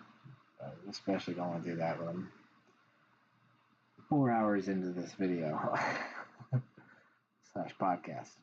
The sacred conflict triangle, part A, part B, part community. Conflict escalates, it almost always becomes triangulated. Triangulation happens when people in conflict try to relieve their anxiety and get their needs met by bringing in backup. Triangulation is not necessarily a bad thing. When the community around a conflict is triangulated, they have a sacred responsibility to respond wisely and ethically. However, it is very easy to get triggered and lose sight of our conflict compass when we are triangulated. Being triangulated can feel overwhelming and often brings up our own stories and memories of similar conflicts. We can end up taking sides in an unhelpful way, which entrenches and aggravates the conflict. Or we can end up freezing, checking out, and allowing conflicts to get worse when we could have helped out. Embodiment exercise. Have two friends make up a non-serious or silly fictional conflict and have them simultaneously try to get you on their respective side by trying to persuade you at the same time. What comes up? How does this feel in your body? I can tell you just from experience, this is hard for me being the community. And that's why I'm doing this stuff, is I really want to be able to be in that and around that, because I don't even like bringing other people into my conflicts. I'm very much, like I said, I don't like when people are talking behind my back, and I try not to talk about other people's business, so like being the community and having the community there is just like a very uncomfortable thing for me, and probably a big part of my growth edge on this transformative justice piece of like bringing in that community and being comfortable with that community and being the community for others. Like I definitely feel like I've been that like community for others, like when I'm calling people out on being shitheads or inappropriate or unsafe and trying to get them to be that. I kind of feel like I'm being like the community piece. And usually I try to do it, one-on-one, though, with the party that seems to have the issue. And, could probably and would probably be more appreciated if I were to do it in this like triangulation piece. So, yeah, definitely a place to grow on. So what's the point? When we find ourselves at the point of conflict triangle, it can be useful to have a plan in place, particularly when a conflict involves violence, abuse, or other forms of risk. In marginalized communities where access to social services is low, community intervention can be enormously important. Consider the following categories. Safety. What will make this situation more safe? Is that a specific one that we're doing this on? Yes, we'll just probably do conflict more. What will make the situation more safe?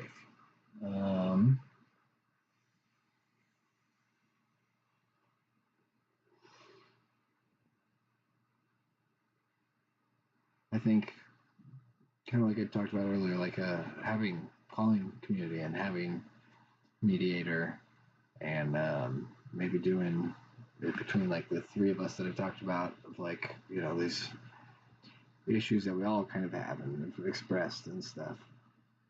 And like I said, I try to do it more with people. Other homie who's on the block right now likes to do it more in community, I guess, and what feels like behind my back, causing drama. But that's probably some empathy I can have. And then other homie, third piece, like he's pretty good about being direct and doing it like in the moment in community. Doesn't necessarily probably most well adjusted out of the three of us. How can everyone in the conflict get their basic needs met? Well, like physically, we go out to eat together a good amount of time, and I think that is a good opportunity and non-neutral or neutral ground, non-partisan ground or whatever. Like at like a restaurant or again at like a park, eating food, take care of some of those like physical needs, but then like the compassion and curiosity is probably what helps take care of those other two pieces of like the social and the emotional needs as well. So yeah, keeping this stuff in mind, and then boundaries too, like for the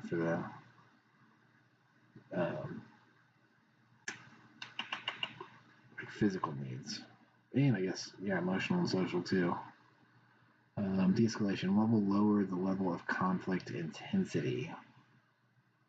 I think like some of those meditative practices, reflective practices, maybe like practicing that a little bit beforehand and like having an understanding going into it, like, hey, we're gonna do this for each other if we need. And like community, like, kind of, let the two people work on it, and the mediator can help with, that regulation. Healthy care and healing. What kinds of health, mental health, and healing support are needed?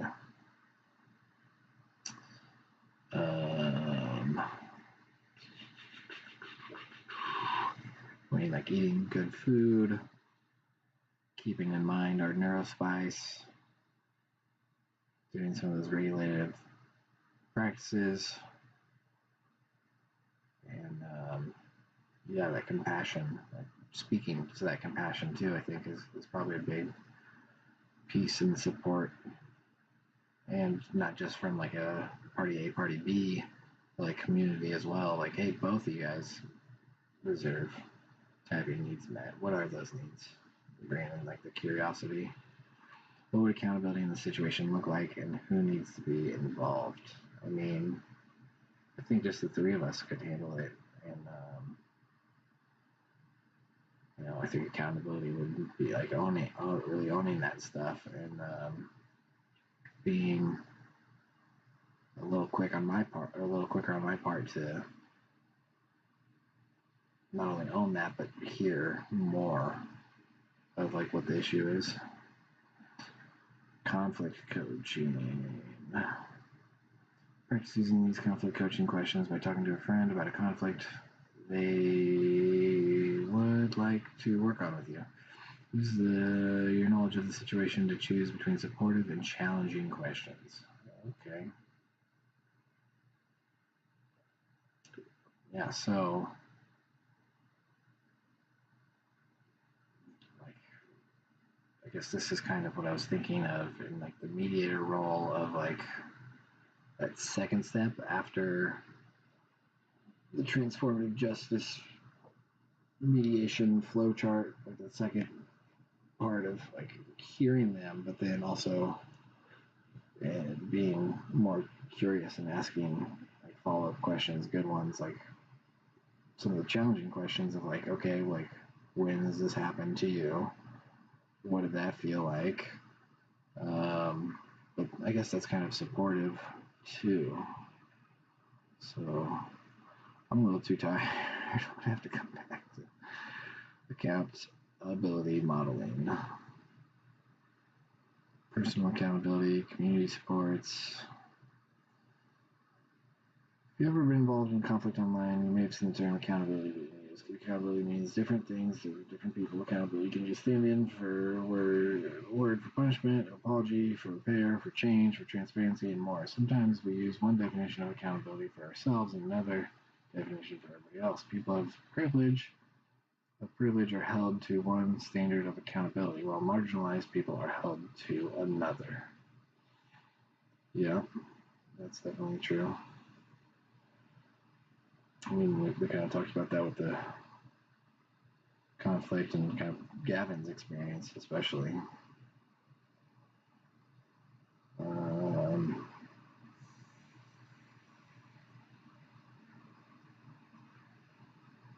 So again, I'm a little tired for this. So I might be just kind of running, extra speed running through the rest of this.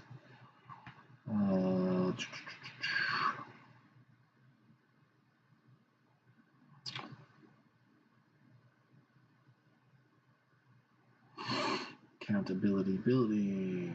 Did I already say that? Fudge.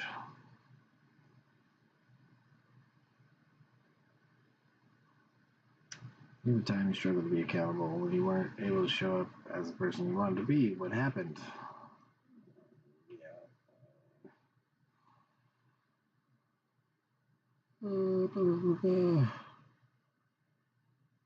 What kind of supports from your community would have helped you be more accountable? What individual actions would have helped you to be more accountable?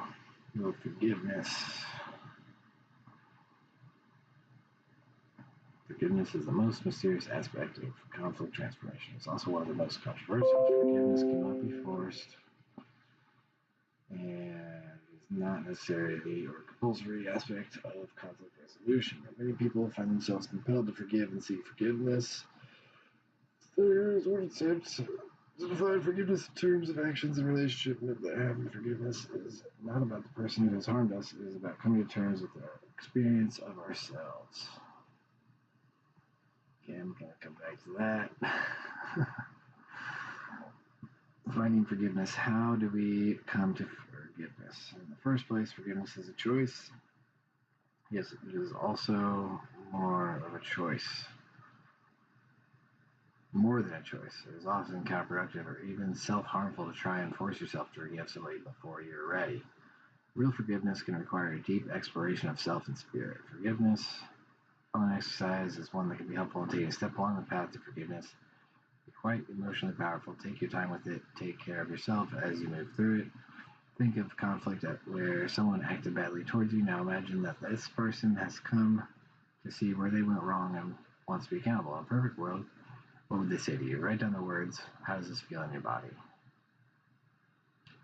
It's pretty good. It's kind of similar to what I do, but it's definitely more, like self. Although this is definitely something I can use for another situation that just popped into my head, but not talking about online for sure. Choosing love. What does it mean to choose love? To me, choosing love is deciding to believe in the goodness of oneself and other human beings, even when they haven't always acted in ways that supports this belief. This isn't to say that we should act naively or that we should ignore harm. Rather, choosing love is about breaking the cycle of harm. We will never solve the problem of violence with violence. We will never transform ourselves or anyone else into a better person by meting out pain and punishment. Only love can do that. I'm not sure what meting is, but I'm not sure. But yeah, that's kind of I think it's Martin Luther King's quote that darkness doesn't drive out darkness, only light can do that, and hate can't drive out hate, only love can do that. I invite you to practice a meditation adapted from a Buddhist tradition of loving kindness with me. I am Buddhist. I feel this. Begin by finding a comfortable position to rest and contemplate. Close your eyes if you like. Imagine a candle flame glowing in your heart. This candle flame represents your own inherent sacredness, your worthiness and goodness, which nothing can take away. Imagine as well a cloud of pain and confusion surrounding this flame, your own woundedness, your own struggle. Every gentle, compassionate breath, invite the cloud inside and transform it so it becomes a part of the light of your flame. Spend some time here, loving yourself. Now turn your attention to someone in your life that is important to you. Imagine their flame as well, glowing in the center of their heart. Imagine their pain and confusion as a cloud surrounding the flame, and with every loving breath, take a bit of their cloud into yourself and transform it into light. Now turn your attention to someone in your life who has caused you difficulty or struggle. Imagine their flame glowing in the center of their heart. Imagine their pain and cloud and confusion as a cloud surrounding the flame. With every loving breath, take a bit of their cloud into yourself and transform it into light. Now, imagine an entire world of people with burning flames in their heart, like a galaxy of stars shining through space. Imagine each of us breathing, taking in and holding one another's pain, confusion, and weakness, transforming that suffering into light, into love. Thank you for choosing love. Dope. All right, well, yeah, that was definitely much, much longer than I wanted it to be. Almost 420.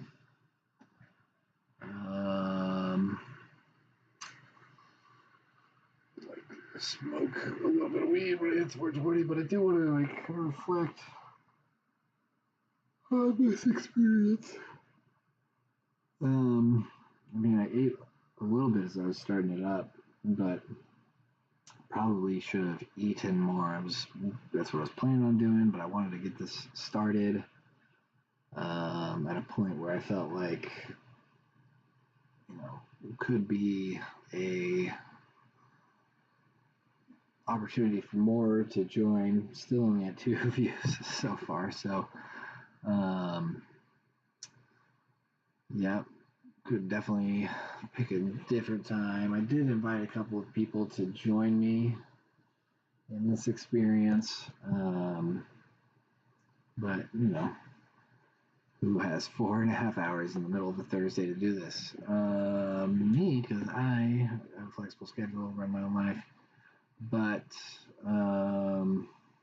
maybe there's an opportunity to do this more, because there were definitely exercises in there that were partner exercises and everything. Oh man, now I have to pee too. It's like me being anxious about eating, probably.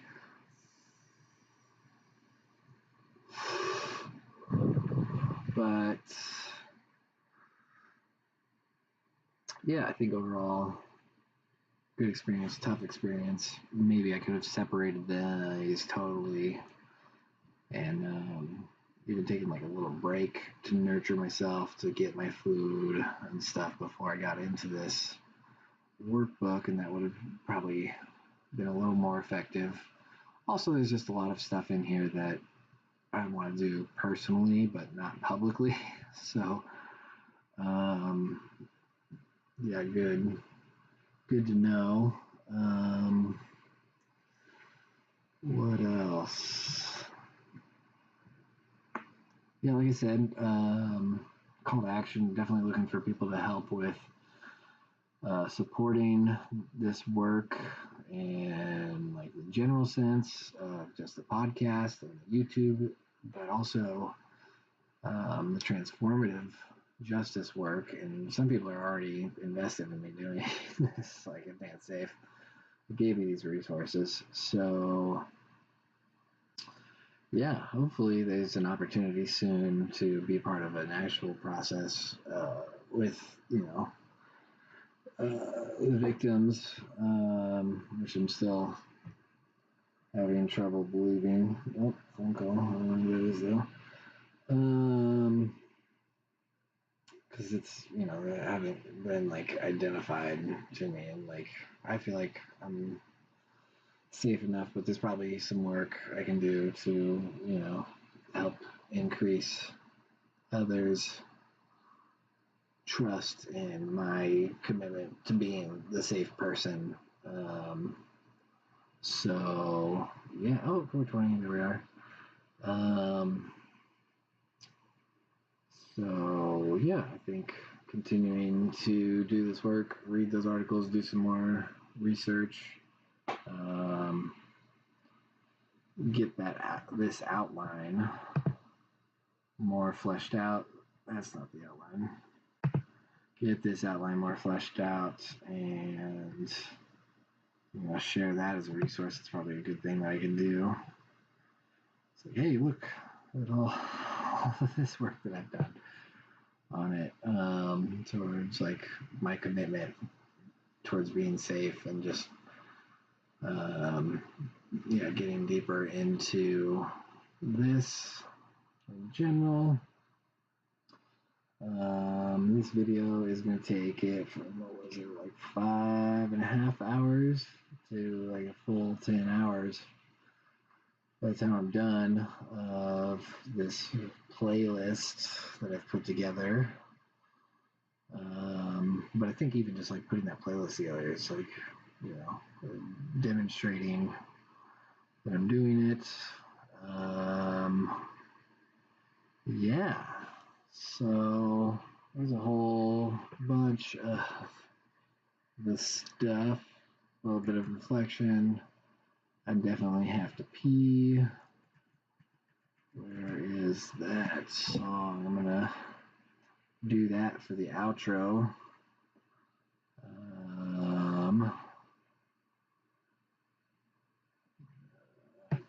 Just see their whole thing as they're doing it. As the song's playing, you can read a little bit about the homies, Burnt Toast Cosmonaut, and all of that. So yeah, definitely support these guys. Thanks so much for checking out TeeDuhb's Spaceship Earth.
teenagers. How are you ready for this uncertain hour of podcast in the history of everything? It's TeeDuhb's motherfucking Spaceship Earth.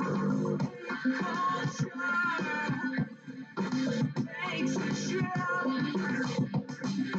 from beyond. TeeDuhb's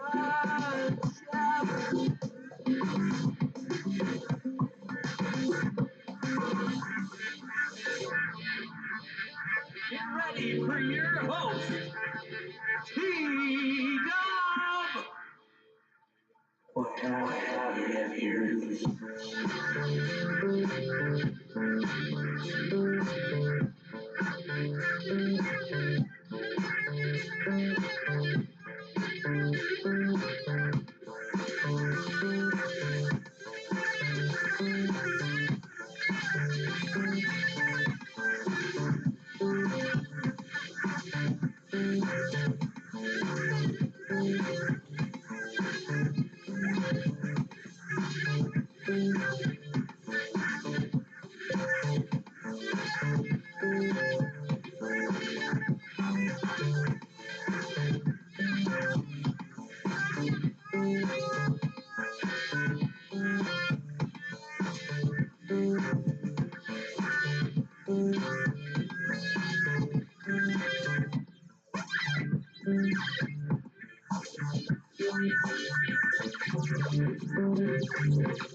Thanks again, Dan Safe, Toast Cosmonaut.